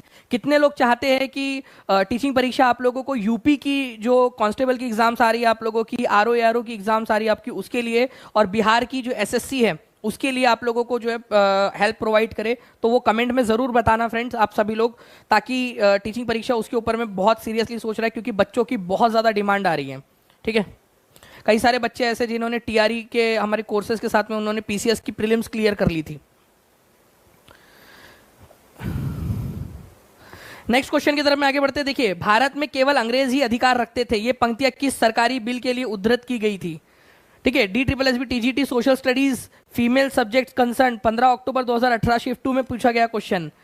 भारत में केवल अंग्रेज ही अधिकार रखते थे बोला गया है यहाँ पर में, ठीक है, उनको हटाने की मांग की गई थी कि अंग्रेज ही अधिकार रखते थे। Only people who had any rights in India are British. तो ये लाइन से शुरू किया गया था उसको, और इल्बर्ट बिल के अंदर में ये कहा गया था कि भाई अंग्रेजों के पास ही केवल सारे के सारे अधिकार है, और इसी वजह से हमें क्या करना है, हमें जो है ये बिल लेकर आना है ताकि हम भारतीय लोग और अंग्रेजों के बीच में समानता स्थापित कर सके। तो ये बात कौन से वाले बिल के तहत की गई थी? तो ये बात की गई थी आप लोगों की फ्रेंड्स, आप लोगों के इल्बर्ट बिल के तहत की गई थी, है ना। B is the correct answer. किस वर्ष भारत सरकार द्वारा इल्बर्ट बिल पेश करने के प्रयास पर श्वेत विपक्ष ने हंगामा मचाया, जिसके कारण सरकार को बिल वापस लेना पड़ा। तो इल्बर्ट बिल पेश करने पर हंगामा मचाया गया। तो इल्बर्ट बिल पेश कब किया गया था? तो इल्बर्ट बिल पेश किया गया था फ्रेंड्स आप लोगों का 1883 में। अगर आप लोगों को लग रहा है फ्रेंड्स कि रियल एफर्ट्स आप लोगों के लिए लिए जा रहे हैं और लाइव एफर्ट्स लिए जा रहे हैं, कंटिन्यूअसली करंट, एकदम करंट में ऑप्शन लिए जा रहे हैं, तो हर एक बच्चा जो है सेशन को लाइक जरूर कर देगा और कमेंट में आंसर जरूर करते रहिए। और जहां जहां फैला सकते हो अपने दोस्तों के साथ में, टेलीग्राम, फेसबुक, इंस्टाग्राम, हर जगह पे फैला दीजिए सेशन को, ताकि टीम बिल्कुल मोटिवेट हो, जो पीछे से एकदम डेडिकेटेड टीम है जो आप लोगों के लिए प्रयास कर रही है। ठीक है, नाउ फ्रेंड्स तीसरे नंबर के क्वेश्चन पर आते हैं हम लोग यहाँ पर। मैं हमारे आज के सेशन के निम्नलिखित में से किसने किताबुल हिंद लिखी जिसने 11वीं शताब्दी के आरंभिक भारत का तीक्ष्ण विवरण दिया है? किताबुल हिंद किसने लिखी जिसने 11वीं शताब्दी का विवरण हम लोगों को दिया है? तो 11वीं शताब्दी का दिया था हमें अल बिरूनी ने। तो किताबुल हिंद नामक पुस्तक, ये आप लोगों का 6th स्टैंडर्ड जो है आप लोगों का हिस्ट्री के अंदर में जो आपका फर्स्ट चैप्टर है, फर्स्ट चैप्टर, उसके अंदर में ये दिया गया है। अल बिरूनी ने ये बुक लिखी थी। अल बिरूनी भारत में किसके साथ में आया था, ये आप लोग मेरे को कमेंट करके बताएंगे। ठीक है, अल बिरूनी भारत में किसके साथ में आया था और इस बुक की भाषा आप लोग बताओगे, क्योंकि ये आप लोगों का जो भाषा थी, ठीक है, मैं आपको बता दूं यूपी पीजीटी के अंदर में ये क्वेश्चन आया था, यूपी पीजीटी 2021 की एग्जाम में। ये किताबुल हिंद की भाषा कौन सी थी, ये भी आया था क्वेश्चन आपका, तो आप लोगों को बताना है यहाँ पर में। ठीक है, तो आंसर इसको ऑप्शन नंबर सी हो जाएगा। तो किताबुल हिंद अरबी भाषा में लिखी गई थी और आपको बताना है कि अल बिरूनी किसके साथ आया था? सुल्तान महमूद या महमूद गजनवी जिसको कहा जाता है, उसके साथ में ही आया था। ठीक है, चलिए नाउ फ्रेंड्स 31वें नंबर का क्वेश्चन, 30 में से कितने क्वेश्चन सही हुए आप लोगों के, वो भी बता देंगे आप लोग मुझे। प्रारंभिक मध्यकालीन भारत में, दक्षिण भारत में सैनिक अभियान के समय में जो है सबसे एक बहुत ही इंपॉर्टेंट क्वेश्चन आपका, दिल्ली सल्तनत के समय में या प्रारंभिक मध्यकालीन भारत के समय में दक्षिण भारत में सैनिक अभियान किसके समय में शुरू हुआ था? पहली बार दक्षिण भारत पर हमला हुआ, पहली बार। और ये तो क्वेश्चन कोर्स में बहुत अच्छे से आप लोगों को बिल्कुल एकदम लिंक बना के बताया था मैंने आपको, ये कि भाई पहली बार दक्षिण भारत में सैनिक अभियान कौन से राजा के समय में चलाया गया था। वंदना बोल रहे हैं कि सर आपने मुझे पहचाना, मैं आपके पेड बैच की स्टूडेंट हूँ, मेरे बीपीएससी टीआरई 2 में सिलेक्शन हो गया है और अभी सीटीई में मेरी ट्रेनिंग चल रही है, आपकी ब्लेसिंग की वजह से हुआ है, थैंक यू वेरी मच। जी वंदना जी, बहुत बहुत शुक्रिया आपके कमेंट के लिए। और मैं चाहूँगा कि ऐसे ही, ठीक है, भी जैसे हजारों बच्चों का सिलेक्शन हुआ है टीचिंग परीक्षा की वजह से, मैं चाहता हूँ लाखों बच्चों का सिलेक्शन हो टीचिंग परीक्षा। मैं, हमारी पूरी टीम जो है वो प्राउड फील कर सके कि हमने देश के भविष्य में कुछ ना कुछ योगदान दिया है। और सच में एक फीलिंग आती है कि जब हमने इतने सारे बच्चों को पढ़ाकर उन लोगों का भविष्य सुधारा है, और उनके घर वालों को ही नहीं बल्कि पूरे देश में आगे जाकर 20 साल बाद, 25 साल बाद जब तक ये जॉब करेंगे फ्रेंड्स, एक ना कहीं एक अंश हमारा भी होगा और भगवान शायद उसका एक पुण्य हमें भी देगा कि यार हमने कुछ किया है जिंदगी में। तो देखिए फ्रेंड्स, आंसर आप लोगों को हो जाएगा यहां पर में अलाउद्दीन खिलजी। एक और क्वेश्चन आप लोगों से पूछता हूं मैं कि दिल्ली सल्तनत अपने ज़ैनिथ पर, अपने पीक पर कब पहुंच गई थी? अपने पीक पर, ज़ैनिथ पर या चरम पर। इसका मतलब होता है कि दिल्ली सल्तनत की सीमाएं सबसे बड़ी कब हो गई थी? तो दिल्ली सल्तनत की सबसे जो आप लोगों की बड़ी सीमाएं हो गई थी फ्रेंड्स, वो हो गई थी आपकी, ठीक है, मोहम्मद बिन तुगलक के समय में। मोहम्मद बिन तुगलक के समय में, ये याद रखना है आप लोगों ने, मोहम्मद बिन तुगलक के समय में सबसे बड़ी सीमाएं हो चुकी थी। इसके अलावा मैंने आप लोगों से कहा था कि भारत का कोल्डेस्ट प्लेस कौन सा है? कोल्डेस्ट प्लेस, ठीक है, तो वो है द्रास। ये याद रखना है आप सभी लोगों ने, द्रास। कितने लोगों ने द्रास लिख दिया था? हाथ ऊपर करके बता देंगे मुझे जल्दी जल्दी से, जिन्होंने द्रास लिख दिया था ऑप्शन के कमेंट के अंदर में, ठीक है, मेरे बताने के पहले ही। Dras is the correct answer. Okay, military expenditure जो एक्सपेडिशन था फ्रेंड्स अलाउद्दीन खिलजी का, पहली बार साउथ इंडिया के अंदर में जो है आक्रमण हुआ था। The axis of the earth is an imaginary line which makes an angle of 66.5 degree with orbital surface. ठीक है, हमारा पृथ्वी की जो धुरी है वो एक काल्पनिक रेखा है जो इसकी कक्षीय सतह से 66.5 डिग्री का कोण बनाती है। पृथ्वी अपनी धुरी पर 23.5 डिग्री झुकी हुई है। कौन सा वाला कथन गलत है ये बताना है आप सभी लोगों ने, और यहां पर मैं ध्यान से आंसर करेंगे सभी के सभी लोग, बहुत बहुत ज्यादा ध्यान से। नजर हटी दुर्घटना घटी वाला काम हो जाएगा यहां पर। मैं नजर हटी दुर्घटना घटी। आपसे बोला गया कि पृथ्वी अपनी धुरी पर एक काल्पनिक रेखा बनाती है, ठीक है, और कितना डिग्री झुकी हुई है? वो 66.5 डिग्री झुकी हुई है। तो देखिए पृथ्वी जो है वो अपनी धुरी के ऊपर में 66.5 डिग्री झुकी हुई है।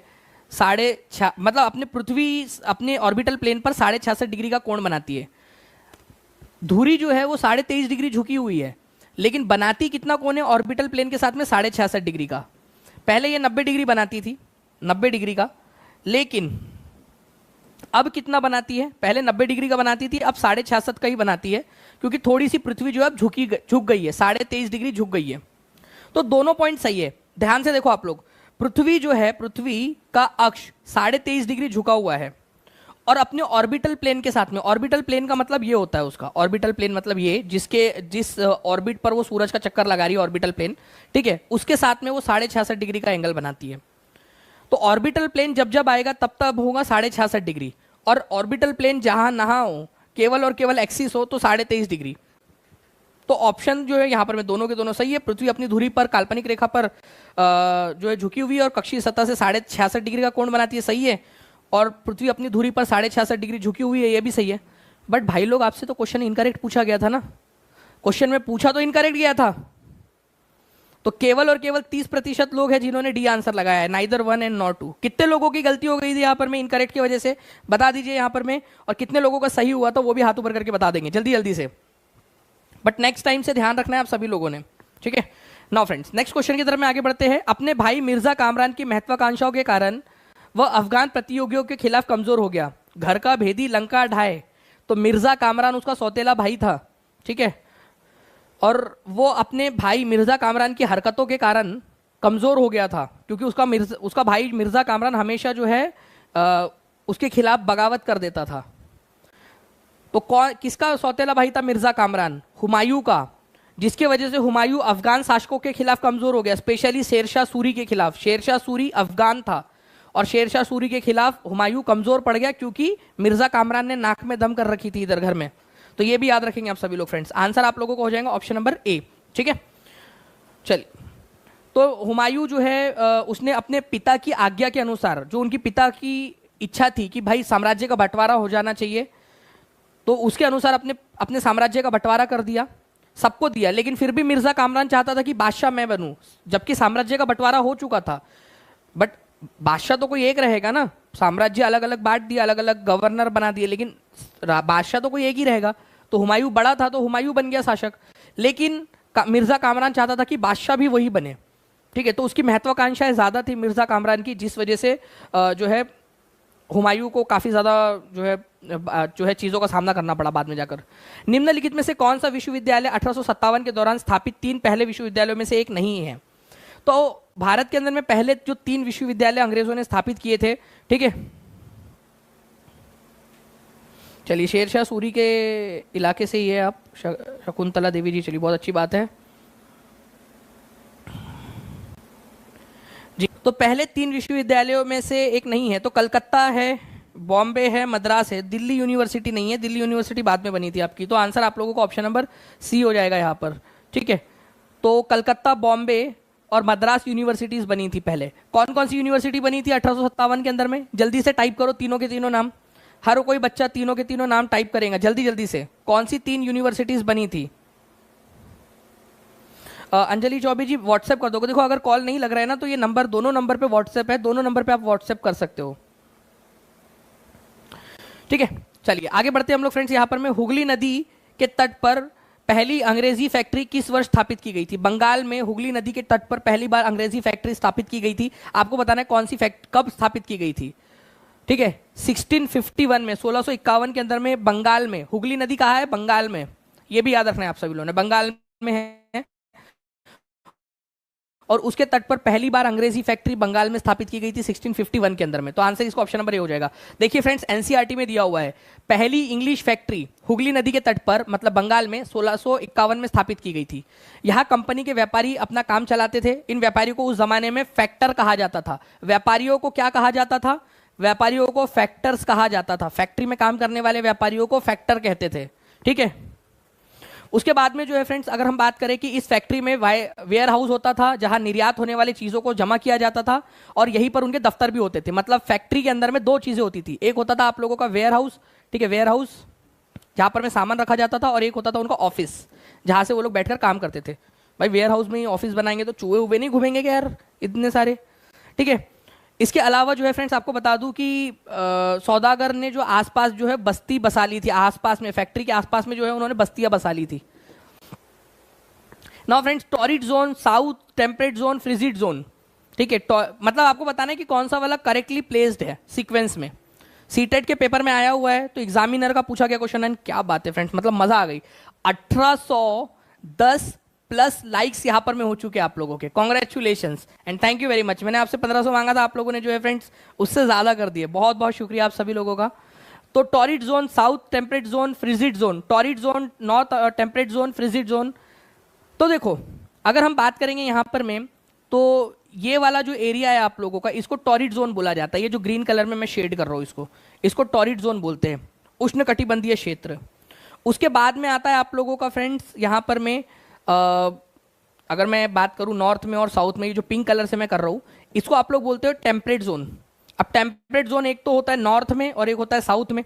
तो साउथ की बात करें हम लोग यहां पर में, तो चलो यहां पर में ट्रॉपिकल जोन, फिर टेम्परेट जोन और फिर आपका पोलर जोन आना चाहिए, फ्रिजिड जोन जिसको बोलते हो आप लोग। तो पहला वाला सही है, पहला वाला सीक्वेंस सही लगा है आपका।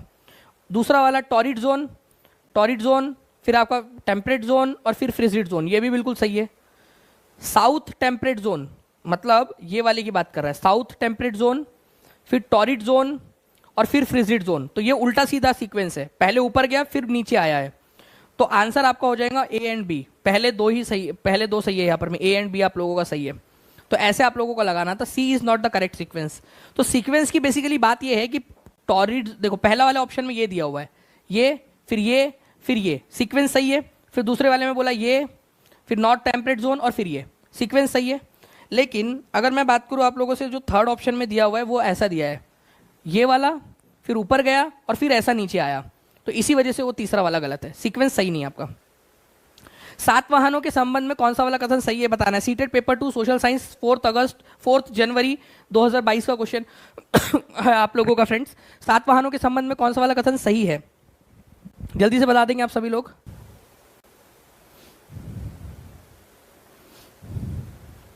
मेहताब एक बार जो है ना कॉल कर लोगे तो वो टीम आपको बता देंगी कि जैसे कौन कौन से कोर्सेस अवेलेबल है।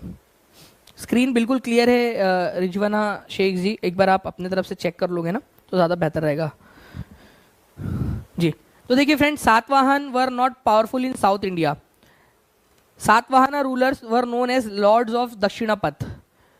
करेक्ट है बोल रहा ना, तो सातवाहन जो है आप लोगों के करेक्ट यही है आप लोगों का कि सातवाहना रूलर जो है वो आपके लॉर्ड ऑफ दक्षिणापथ के नाम से इनको जाना जाता था।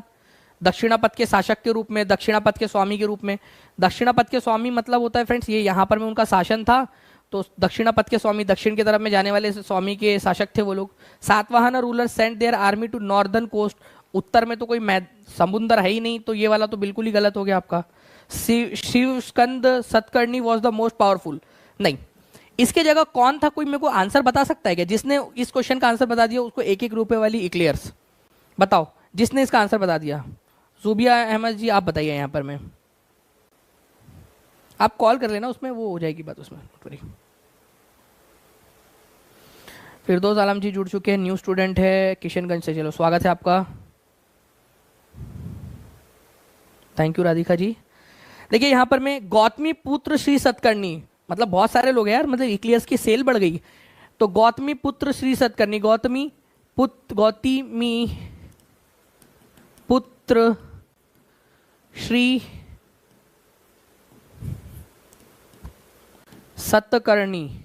सतकर्णी, ठीक है, ये याद रखना है आप लोगों ने। गौतमी पुत्र श्री सतकर्णी जो है सबसे ज्यादा इंपॉर्टेंट शासक थे, तो ये भी आप लोगों का गलत है। तो आंसर जो है आप लोगों का जो है वो हो जाएगा, दक्षिणापथ के शासक के रूप में इनको जाना जाता था, ये याद रखेंगे आप लोग, ठीक है। ये लोग साउथ इंडिया और वेस्टर्न इंडिया में पावरफुल थे, तो इन्होंने बोला कि साउथ में पावरफुल नहीं थे, गलत। साउथ प्लस वेस्ट में पावरफुल थे ये, साउथ प्लस वेस्टर्न इंडिया में, साउथ और वेस्टर्न इंडिया में पावरफुल थे ये। 1900 प्लस लाइक्स हो चुके, थैंक यू वेरी मच। तो सातवाहन जो है दक्षिणापथ के स्वामी के रूप में जाना जाता था इन लोगों को फ्रेंड्स, ये याद रखना है आप लोगों ने, ठीक है। दक्कन मतलब साउथ और सेंट्रल इंडिया मतलब सेंट्रल और वेस्टर्न वाले एरिया के अंदर में ये लोग ज्यादा पावरफुल थे, ये याद रखेंगे आप लोग। गौतमी पुत्र श्री सतकर्णी सबसे ज्यादा पावरफुल शासक थे इनके। 14वीं सदी का ग्रंथ लीला तिलकम किस मैक्रोनिक भाषा में लिखा गया है? एनसीईआरटी वालों ने, एनसीईआरटी से एसएससी जीडी में क्वेश्चन आया आप लोगों का, एनसीईआरटी बेस्ड क्वेश्चन है। रेखता, ब्राह्मी, मणिप्रवलम, मुजाखराफ, ठीक है। तो मणिप्रवलम शैली जो है फ्रेंड्स उसमें बनाया गया था लीला तिलकम। लीला तिलकम जो है फ्रेंड्स ये मलयालम भाषा का ग्रामर है। मलयालम, मलयालम भाषा कौन से आज के कौन से इलाके में बोली जाती है मलयालम भाषा, बता सकते हैं आप लोग? आज के कौन से इलाके में मलयालम भाषा बोली जाती है? तो मलयालम भाषा बोली जाती है आज के केरला में। केरला जो है फ्रेंड्स उस समय में चेरा लोगों का शासन हुआ करता था। चेरा लोगों का शासन वहां पर में हुआ करता था। और मणिप्रवलम जो है इसमें लिखा गया, मणि का मतलब होता है आप लोगों का फ्रेंड्स डायमंड, और प्रवलम मतलब होता है मूंगा, तो डायमंड एंड मूंगा।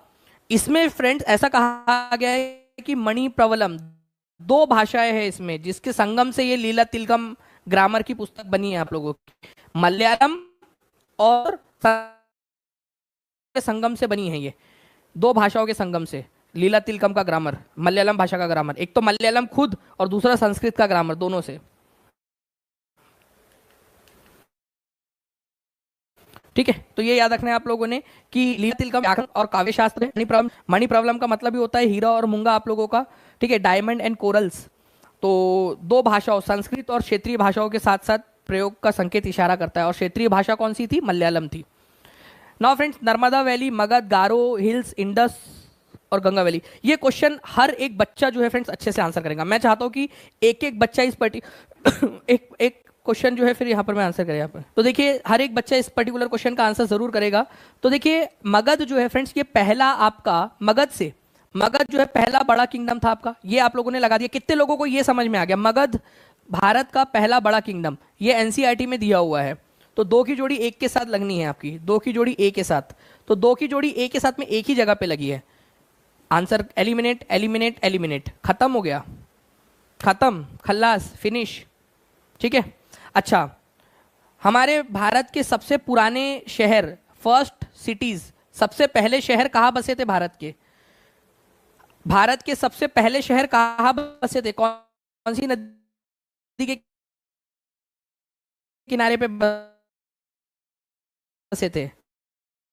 ठीक है, हमारे भारत के सबसे पुराने शहर बसे थे। हमारे भारत के अंदर में सबसे पुराने मानवों के सबूत कहां पर में मिलते हैं? हमारे भारत में सबसे पुराने मानव के सबूत मिलते हैं। मानव थे हमारे सबसे पुराने वाले पूर्वज, वो क्या करते थे? हंटिंग मतलब शिकार, और गैदरिंग मतलब कि संग्रह करना। ठीक है, संग्रह करना, संग्रह संग्रह संग्रह का मतलब होता है फ्रेंड्स आपका चीजों को ढूंढ कर लेकर आना, जंगल से फल फूल पेड़ पौधे जो भी मिल जाए उनको ढूंढ कर लेकर आना, संग्रह करता थे। तो नर्मदा घाटी में जो लोग रहते थे सबसे पहले, वो लोग क्या करते थे? वो लोग जो है फ्रेंड्स संग्रह करता थे, चीजों को ढूंढ कर लेकर आते थे। तो ए की जोड़ी बी के साथ लगने वाली है आप लोगों की, तो ये ऑप्शन एलिमिनेट हो जाता था आप लोगों का उससे। बाकी गारो पहाड़ियां, इसको भी मैं आपको बताना चाहूंगा 1650 हो चुकी है। और इस खुशी में मैं आप लोगों को ये चीज बताना चाहूंगा अब कि भाई 3 क्वेश्चन के बराबर का डेटा, क्योंकि आप लोग बहुत अच्छे से पढ़ रहे हो। अब मैं आपको बताता हूं यहां पर मैं, अगर आप लोगों से बोला जाए कि शुरुआती खेती के सबूत कहां पर में मिलते हैं, तो किरथर और सुलेमान। ठीक है, किरथर और सुलेमान की पहाड़ियां, किरथर और सुलेमान की जो पहाड़ियां उनके पास में। तो आपसे अगर बोला जाए कि नॉर्थ वेस्ट में भारत, नॉर्थ वेस्ट इंडिया में खेती के सबूत कहां मिलते हैं, तो किरथर और सुलेमान। लिखो सभी लोग, नॉर्थ वेस्ट इंडिया में आपको खेती के सबूत कहां मिलते हैं? किरथर और सुलेमान में मिलते हैं आप लोगों को, नॉर्थ वेस्ट में किरथर और सुलेमान। यहां पर मैं आपको गेहूं, ठीक है, गेहूं और ठीक है बाजरा, इसके सबूत आप लोगों को मिलते हैं। गेहूं और बाजरा जो है आप लोगों का, उसके सबूत आप लोगों को मिलते हैं। ये याद रखेंगे आप सभी लोग, यहां गेहूं और बाजरा किरथर और सुलेमान में। मध्य भारत के अंदर में खेती के सबूत कहां मिलते हैं आप लोगों को? तो विंध्या जो है आप लोगों का वहां पर में मिलेंगे आप लोगों को, विंध्या पहाड़ी रेंज जो है आप लोगों की वहां पर में, ये विंध्या जो है आपका वहां पर विंध्या में, विंध्या रेंज, ठीक है, विंध्या पर्वत श्रृंखला में। और नॉर्थ ईस्ट के अंदर में अगर मैं बात करूं विंध्या, ठीक है, अगर नॉर्थ ईस्ट में हम लोग बात करेंगे यहां पर में गारो हिल से आपकी, गारो शुरुआती खेती के सबूत की बात कर रहा हूं मैं। गारो हिल्स मेघालय में है, ये मेघालय में है, आज के मेघालय में गारो हिल्स, वहां पर में खेती के सबूत मिलते हैं। तो आप लोगों को बोला जाए कि आप एक प्रोजेक्ट पर वर्क कर रहे हो जिसमें आप मध्य भारत के अंदर में खेती के बारे में बच्चों को पढ़ाना चाहते हो, तो आप किस बारे में पढ़ाओगे बच्चों को? तो विंध्या पहाड़ियों के बारे में पढ़ाओगे। आप बच्चों को नॉर्थ ईस्ट में खेती के बारे में पढ़ाना चाहते हो, स्टार्टिंग जो है सबसे पुराने वाले खेती के सबूत, तो आप किसके बारे में पढ़ाओगे? गारो हिल्स के बारे में पढ़ाओगे बच्चों को। अगर आप नॉर्थ वेस्ट के अंदर में, नॉर्थ वेस्ट में खेती के बारे में बच्चों को पढ़ाना चाहते हो, तो आप किस बारे में प्रिपेयर करोगे? आप सुलेमान और किरथर के मैप्स बच्चों को दिखाओगे, आप बताओगे कि कहाँ कहाँ पर में खेती होती थी आप लोगों की। तो अब इस पर्टिकुलर क्वेश्चन को देखिए आप लोग, गारो हिल्स दिया है, तो क्या मैं अर्ली एग्रीकल्चर से लगा सकता हूँ इसको? अब समझ में आ गया आप लोगों को? ठीक है, अब समझ में आ गया आपको? जितने लोगों को समझ में आ गया वो हाथ ऊपर कर देंगे, जितने भी है यहाँ पर, मैं 1600 से ज्यादा बच्चे देख रहे हैं, जल्दी से बता दीजिए आपको समझ में आ गया? गारो हिल्स एग्री अर्ली एग्रीकल्चर, ठीक है, तो शुरुआती खेती के सबूत यहाँ पर में मिलते हैं। इस तरीके से आप लोगों को समझ में आ गया। वेरी गुड फ्रेंड्स, बहुत बढ़िया। ठीक है, आप लोगों के हाथ ऊपर करके आप लोगों के आंसर आ रहे हैं, मुझे समझ में आ गया कि आप लोग अब अच्छे से कर पा रहे हो उसको। ठीक है, तो ए जो है आपका करेक्ट आंसर हो जाएगा। नाउ फ्रेंड्स, 40वें नंबर का क्वेश्चन आपका, जिक्र, रक्स, समा, मुरीद। ये क्वेश्चन आप लोगों को याद रखना है, सूफी सिलसिले से रिलेटेड ये क्वेश्चन पूछे जाते हैं। समा है सुहाना, सुहाना, ठीक है, तो समा एक गाना है, ये है ना, समा है सुहाना, सुहाना, तो समा मतलब होता है आपका गाना, ठीक है, समा गाना, सिंगिंग। तो सी की जोड़ी जो है आपकी लगनी है दो के साथ, ठीक है, तो सी की जोड़ी लगेंगी दो के साथ में, तो यहां नहीं है, यहां नहीं है, तो ऑप्शन नंबर बी और सी आंसर नहीं हो सकता। उसके अलावा जो है फ्रेंड्स, मुरीद का मतलब ही होता है आपका डिसाइपल बना लेना, किसी को अपना अनुयायी बना लेना, ठीक है, कि आपका मैं अनुयायी बन गया हूँ, डिसाइपल बन गया हूँ, मुरीद बन गया हूँ, फॉलोअर बना लेना।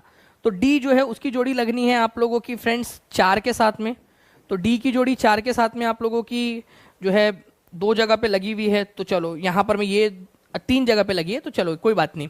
उसके बाद में जिक्र, जिक्र का मतलब होता है किसी का नाम लेना, कि जब जब तेरा जिक्र आता है तो नाम लेना या नाम जपना। मैं तेरा जिक्र कर रहा था, जिक्र कर रहा था मतलब नाम ले रहा था, चैंट करना, किसी का नाम का जाप करना, ठीक है।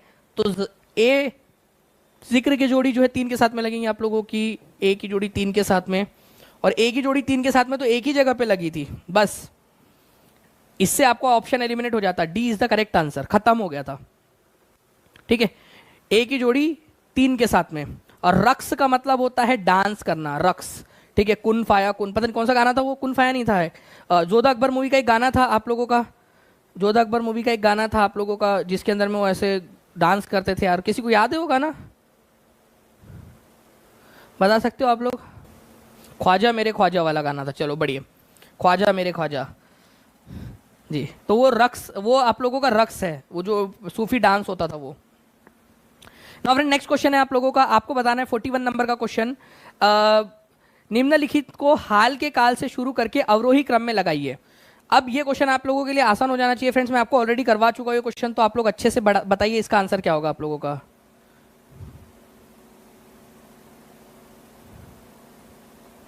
मेरा इग्नू से इंग्लिश है और डीएलएड और दोनों सेम सेशन है, इग्नू शम्स अहमद जी, एक बार जो है ना आप कॉल कर लोगे ना, उस पे जो नंबर आपका दिया हुआ है, आपकी हेल्प के लिए भी है वो नंबर, आपने जो ट्रिक बताई है उससे जल्दी से सॉल्व हो जाता है। चलो बहुत बढ़िया है अस्मिता जी।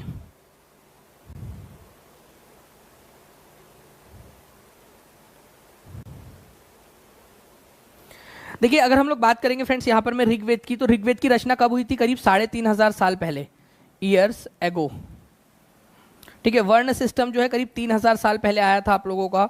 मौर्य एम्पायर जो है वो आपका 2300 साल पहले बना, और बुद्धिज्म जो है वो 2500 साल पहले बना था, ठीक है। तो सबसे पास में हमारा सी है, सबसे उल्टा अगर हम लोग देखेंगे तो सी है, ठीक है, फिर डी है, फिर बी है और ए है, सी डी बी ए, मतलब हमें हमारे पास से दूर तक जाना है, तो C D B A is the correct answer, D is the correct answer. 66% लोगों ने सही आंसर दिया है, सी डी बी ए। तो आंसर आप लोगों का जो है फ्रेंड्स ऑप्शन नंबर डी हो जाएगा यहाँ पर में, इसको याद रखेंगे आप सभी लोग। जी हाँ, पेडागोजी भी जरूर करेंगे स्मिता सिंह जी, जल्दी हम लोग पेडागोजी को भी स्टार्ट करेंगे, ठीक है, don't worry. Now friends, Babur ने तुर्की भाषा में बाबरनामा लिखा, मुगल दरबार की राजभाषा तुर्की थी, बता दीजिए जिसे। तो Babur wrote Baburnama in Turkish, Turkish was the official language of Mughal court. तो देखिए तुर्की भाषा में उसने लिखा था, ये बिल्कुल सही है, लेकिन मुगल भाषा की तुर्की नहीं थी, क्या थी आप लोग मुझे बताएंगे? चलो, तुर्किश तो नहीं थी, मुगल भाषा की राजभाषा, वो आप लोग बताइए क्या थी, तो कमेंट करके बताइए जल्दी जल्दी से, ठीक है। तो ए का जो होगा ए इज एंड आर इन थी। हर्षवर्धन ने बौद्धों की सभा में, ठीक है, कन्नौज में एक अध्यक्ष बुलाई थी, हुएन सांग। तो हुएन सांग किसके समय काल में आया था? हुएन सांग आया था हर्षवर्धन के समय काल में। हर्षवर्धन ने बौद्ध धर्म अपना लिया था, ठीक है, बौद्ध धर्म अपना लिया था, और ये महायान बौद्ध धर्म से बिलोंग करता था। महायान बुद्धिज्म के दो प्रकार है ना, हीनायान और महायान। तो महायान बुद्धिज्म से बिलोंग करता था हर्षवर्धन, ये याद रखना है आप सभी लोगों ने फ्रेंड्स, ठीक है। चलिए, तो आंसर आपका ऑप्शन नंबर ए हो जाएगा। कन्नौज सभा में हुएन सांग के सम्मान में बौद्ध धर्म के महायान संप्रदाय को लोकप्रिय बनाने के लिए आयोजित की गई थी, ठीक है।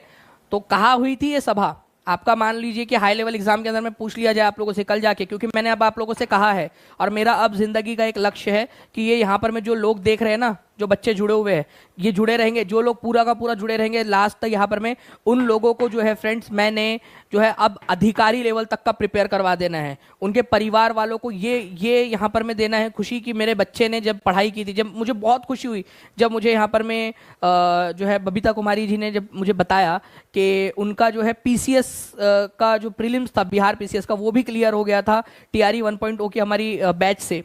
उन्होंने बस उतना ही पढ़ के गया था जितना बताया था, और उनका पीआरई जो है उनका पीसीएस का प्रीलिम्स क्लियर हो गया था। तो मुझे बहुत ज़्यादा खुशी हुई थी कि अब जो है बच्चे इतने ज़्यादा इंटेलिजेंट हो गए, और उन्होंने बताया कि उनको कुछ नहीं पता था, उन्होंने ऐसे ही फॉर्म फिल कर दिया था, ठीक है। नाउ फ्रेंड्स, यहाँ पर मैं आप लोग देखिए कि किसकी जोड़ी किसके साथ में लगेंगी, ये बताना है आप लोगों ने।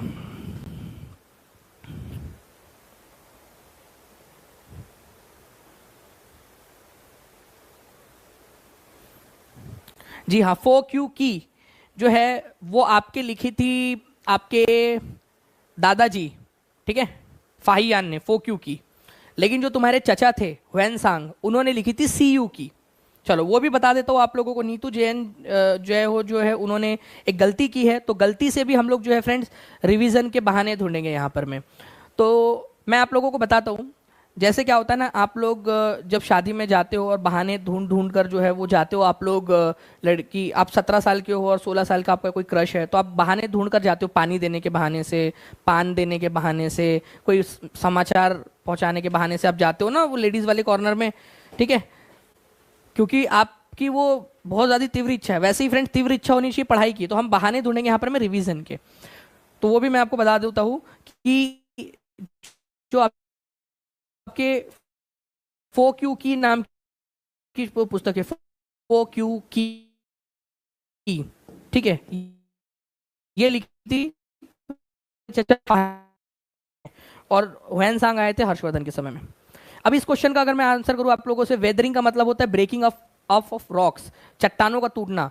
जब मौसम की मार पड़ती है तो चट्टानें जब टूटती है, इस तरीके से चट्टानें जब टूटती है मौसम के कारण, ठीक है, मौसम में परिवर्तन के कारण, टेम्परेचर में परिवर्तन के कारण, प्लांट्स एनिमल्स एक्टिविटीज के कारण, उसको आप वेदर कहते हो। तो वेदरिंग मतलब चट्टानों का टूटना। एक ही जोड़ी दो के साथ है और एक ही जोड़ी दो के साथ में। देखो यहाँ पर मैं ऑप्शन ऊपर नीचे है, थोड़ा सा ध्यान रख लेना आप लोग। ये ए है, ये सी है, ये बी है और डी है, तो ऑप्शन थोड़ा सा ध्यान से आप लोग आंसर करोगे, ठीक है। तो ये दो तो ऑप्शन हो ही नहीं सकते आपके, बी और डी में से आंसर होगा। इरोजन होता है जब हवा के माध्यम से, पानी के माध्यम से या बर्फ के माध्यम से एक जगह से दूसरी जगह पे ले जाया जाता है बहा के। तो wearing away of the landscape, जब भूदृश्य पर होने वाला क्षय एक जगह से दूसरे जगह पर उठाकर उड़ाकर लेकर जाया जाता है चीजों को, उसको इरोजन कहते हैं आप लोग। तो बी की वजह में लगेंगे, दोनों जगह पे लगी हुई है। अब बारी आती है मिएंडर्स की, जब नदी बैंक बनाकर, ठीक है, नदी जो है वो मोड़ बनाकर बहती है, ठीक है, उसको आप कहते हो मिएंडर, विसर्प। तो सी की जोड़ी लगेंगी 4 के साथ में, ओके। और लीवीज का मतलब होता है उठा हुआ तटबंध, ठीक है, तटबंध मतलब नदी जब बह रही होती है तो इसका जो ऊपर उठा हुआ जो भाग होता है ना साइड साइड से, ताकि पानी इधर उधर ना बह जाए, उसको आप लीवीज कहते हो, तटबंध कहते हो आप लोग। तो ये भी आप लोग याद रख सकते थे। मिएंडर जो है आपके भू आकृतियों का निर्माण किसके द्वारा किया जाता है? अभी आपको बताया मैंने कि मिएंडर जो है उसका मतलब होता है नदियों का मोड़ बनाकर बहना। विसर्प भी इसको कहते हैं, विसर्प इसको कहते हैं हम लोग हिंदी में, विसर्प। तो भू आकृति है, ये बनती है नदियों के कारण, ठीक है, नदियों के कारण बनती है। तो आंसर सी हो जाएगा। कलकत्ता, बॉम्बे और जल्दी से आप लोग बताएंगे इसका आंसर क्या होगा। कमेंट में मेरे बताने के पहले आप लोगों का आंसर आ जाना चाहिए। मैं आपको एक्सप्लेनेशन वाली स्लाइड दिखा दूंगा, लेकिन आप लोगों का आंसर मेरे बताने के पहले हर कोई बच्चा आंसर में कर देगा यहाँ पर, हर एक बच्चा, ठीक है। इसका पोल ना दिया जाए टीम प्लीज, ताकि हम लोग देख सके कि कितने बच्चे, कौन कौन सा बच्चा जो है आंसर कर रहा है यहाँ पर में, ठीक है। बहुत बढ़िया। नाउ फ्रेंड नेक्स्ट क्वेश्चन की तरफ मैं आगे बढ़ते हैं। आप लोगों का देख सकते हो एक्सप्लेनेशन मैंने दिखा दिया, मैं पढ़ूंगा नहीं क्योंकि मैं चाहता हूँ आप लोग देखें कि आपने कितने अच्छे से आंसर किया इसका, ठीक है। नाउ फ्रेंड्स हड़प्पन साइट्स जो है वहां से आपको कौन सी वाली धातुएं मिलती है, एक चीज आपकी और आपका आंसर आ गया वहां पर में, इतना आसानी से आप लोग इसका आंसर कर सकते थे। चलिए बहुत बढ़िया फ्रेंड्स, आप लोगों ने आंसर कर दिया यहाँ पर में, ठीक है। मुझे उम्मीद है कि आप लोगों ने आंसर कर दिया होगा। तो आगे बढ़ते हैं हम लोग यहाँ पर में। नाउ फ्रेंड्स अब एक क्वेश्चन आप लोगों का जो अब मैं आने वाले सेशंस के अंदर में करवाने वाला हूँ आप लोगों को, ये पिछले सेशन का क्वेश्चन नहीं था, ये 15 नहीं थे, अब आने वाले सेशन में आप लोगों को इस तरीके के क्वेश्चंस देखने के लिए मिलेंगे। ये क्वेश्चन आपका 8th की ज्योग्राफी से लिया गया है। कितने लोग चाहते हैं कि 8th स्टैंडर्ड की ज्योग्राफी के इस तरीके के क्वेश्चंस मैं आप लोगों को करवा दूं, 8th स्टैंडर्ड की ज्योग्राफी के? वो हाथ ऊपर करके बता देंगे सभी लोग। अगर इस तरीके से आप लोगों का रिस्पॉन्स रहा तो मैं पक्का आपको पूरी की पूरी जो है ज्योग्राफी करवा दूंगा। Brazil is the largest producer of high grade iron ore in the world. Brazil दुनिया में उच्च श्रेणी के है हाई आयरन ओर का, आपका ये बताएंगे आप लोग कि क्या ब्राजील है आपका, ठीक है। इसके अलावा जो है friends south America is the biggest producer of copper mineral. दक्षिण अमेरिका जो है सबसे ज्यादा कॉपर मिनरल का जो है उत्पादक है, दक्षिण अमेरिका कॉपर मिनरल का। और उसके बाद में जो है फ्रेंड्स आप लोगों का दूसरा जो दिया हुआ है वो आप लोगों को दिया है, तीसरा दिया है Australia is the world largest producer of diamond. Diamond का सबसे बड़ा जो प्रोड्यूसर है वो ऑस्ट्रेलिया है। एनसीईआरटी के अनुसार आंसर करना है हम लोगों ने, एनसीईआरटी के अंदर में जो दिया है उसके अनुसार, ठीक है। चलिए अब हम लोग यहां पर में देखते हैं फ्रेंड्स कि इसका आंसर क्या हो सकता है आप लोगों का। क्वेश्चन के अंदर में क्या बोला है, करेक्ट वाला कौन सा है आप लोगों का, ये बताना है आप लोगों ने, करेक्ट वाला, ठीक है। एक एक करके हम लोग देखते हैं, फिर मैं आप लोगों से क्वेश्चन फिर से दिखाऊंगा, ठीक है। क्वेश्चन मैं आपको पहले एक्सप्लेनेशन देता हूं, फिर हम लोग देखते हैं यहाँ पर में। Distribution of mineral in south America, ये एनसीईआरटी के अंदर में एक टॉपिक है, उसमें दिया गया है। Brazil is the largest producer of high grade iron ore in the world. सबसे ज्यादा जो है, सबसे अच्छी क्वालिटी का आयरन कहां पर में मिलता है, सबसे ज्यादा मात्रा में ब्राजील में मिलता है। ब्राजील में उच्च कोटि का लौह अयस्क मिलता है सबसे ज्यादा। ये पॉइंट याद रखेंगे आप सभी लोग, लिख दीजिए कमेंट में ताकि आपको याद हो जाए यहाँ पर में, ठीक है जी। हाँ बिल्कुल, DSSS का भी पढ़ाऊंगा मैं आपको स्मिता सिंह जी, और ये क्वेश्चन खुद DSSS में काम आ सकते हैं आपके। चिली एंड पेरू जो है ये कॉपर के सबसे बड़े उत्पादक है, चिली एंड पेरू, ठीक है, चिली एंड पेरू। और ये भी साउथ अमेरिका में ही आते हैं, लार्जेस्ट प्रोड्यूसर है आप लोगों के, और ये साउथ अमेरिका में आते हैं। ब्राजील और बोलीविया जो है आपका ये लार्जेस्ट प्रोड्यूसर है टिन के, तो मतलब साउथ अमेरिका में ही टिन का भी सबसे ज्यादा उत्पादन होता है। तो साउथ अमेरिका में आयरन और ग्रेड का, चिली एंड पेरू के अंदर में कॉपर का, और ब्राजील एंड बोलीविया जो है वो वर्ल्ड के लार्जेस्ट टिन प्रोड्यूसर है। टिन, टिन जो होता है आपका, जिसको रांगा भी आप लोग बोलते हो, ठीक है, उसके सबसे बड़ा उत्पादक है ये। Africa is the world largest producer of diamond and gold and platinum, ठीक है। तो सबसे बड़े जो है आप लोगों के उत्पादक कौन से हैं, ये भी आप लोग याद रखोगे, ठीक है। आप लोगों का जो Africa is the world largest producer of diamond, gold and platinum. Australia नहीं है, अफ्रीका है, ये याद रखना है। साउथ अफ्रीका, जिम्बाब्वे, जायरे जो है ये फ्रेंड्स सबसे ज्यादा गोल्ड प्रोड्यूस करते, large portion of the world are produce in जो है साउथ अफ्रीका, जिम्बाब्वे और जायरे, मतलब अफ्रीका के अंदर में सबसे ज्यादा गोल्ड प्रोड्यूस होता है। ऑयल जो है वो नाइजीरिया, लीबिया, अंगोला में पाया जाता है। ऑस्ट्रेलिया जो है लार्जेस्ट प्रोड्यूसर है बॉक्साइट का। वेरी वेरी इंपॉर्टेंट पॉइंट, ये क्वेश्चन बीपीएससी टीआरई में आया था, बीपीएससी टीआरई में। जल्दी बताओ ये क्वेश्चन आया था कि नहीं आया था टीआरई 2.0 में, टीआरई 2.0 के अंदर में आप लोगों का ये क्वेश्चन कि भाई सबसे बड़ा उत्पादक कौन सा है आप लोगों का बॉक्साइट का पूरे दुनिया में, तो ये है आप लोगों का फ्रेंड्स ऑस्ट्रेलिया। भारत में सबसे ज्यादा उत्पादक कौन करता है आप लोगों का, ठीक है, भारत में सबसे ज्यादा उत्पादन साइट का उड़ीसा, ठीक है। लार्जेस्ट डिपॉजिट गोल्ड फाउंड, मतलब ऑस्ट्रेलिया के अंदर में सबसे वेस्टर्न ऑस्ट्रेलिया। आप लोग Brazil is the largest producer of high grade iron ore, तो बिल्कुल सही बात है, आपका पहला वाला सही है बिल्कुल, है ना। करेक्ट आपसे पूछा है तो ये और ये तो आंसर हो नहीं सकता आप लोगों का, करेक्ट ही पूछा है ना आपसे, करेक्ट वाला कौन सा है। South Africa is the biggest producer of copper mineral. अभी आपको बताया फ्रेंड्स कि कॉपर मिनरल जो है आप लोगों का, कॉपर चिली और पेरू में मिलता है, साउथ अमेरिका में, साउथ अफ्रीका में नहीं, साउथ अमेरिका, चिली और पेरू नाम के देश में। ठीक है, ये यहाँ पर में चिली और पेरू, आप लोगों के चिली और पेरू यहाँ पर में मिलता है कॉपर, तो साउथ अफ्रीका बोलकर इसने इसको गलत कर दिया। Australia is the world largest producer of diamond, नहीं, आपका सबसे बड़ा लार्जेस्ट प्रोड्यूसर कौन है डायमंड का? अफ्रीका है, ऑस्ट्रेलिया नहीं है। ठीक है, तो ये भी आपका अलग हो जाएगा।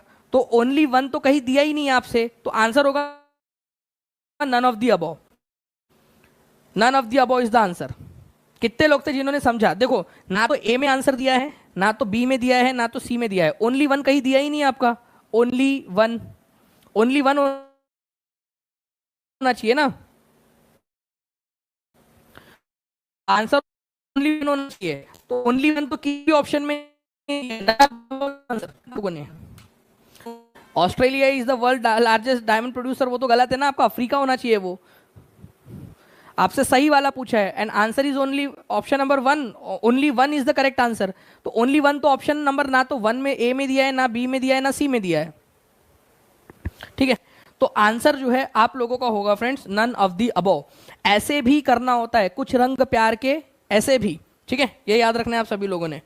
तो कितने लोग चाहते हैं कि इस तरीके के क्वेश्चंस भी आपको करा दूं जहां पर मैं आपकी दिमाग की एक्सरसाइज हो जाए अच्छे से? ठीक है, जितना ज्यादा दिमाग का इस्तेमाल करोगे उतना ज्यादा जो है आप लोगों का फायदा होगा फ्रेंड्स, उतना ज्यादा आप लोग और बेहतर परफॉर्म कर पाओगे।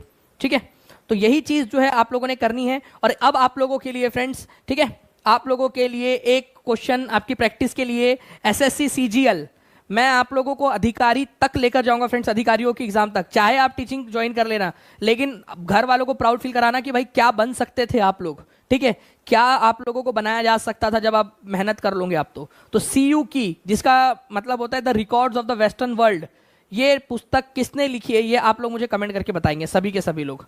देखते कितने लोग यहाँ पर मैं बताते हैं। बोनस क्वेश्चन है आप लोगों का, ये जल्दी से बताएंगे आप सभी लोग।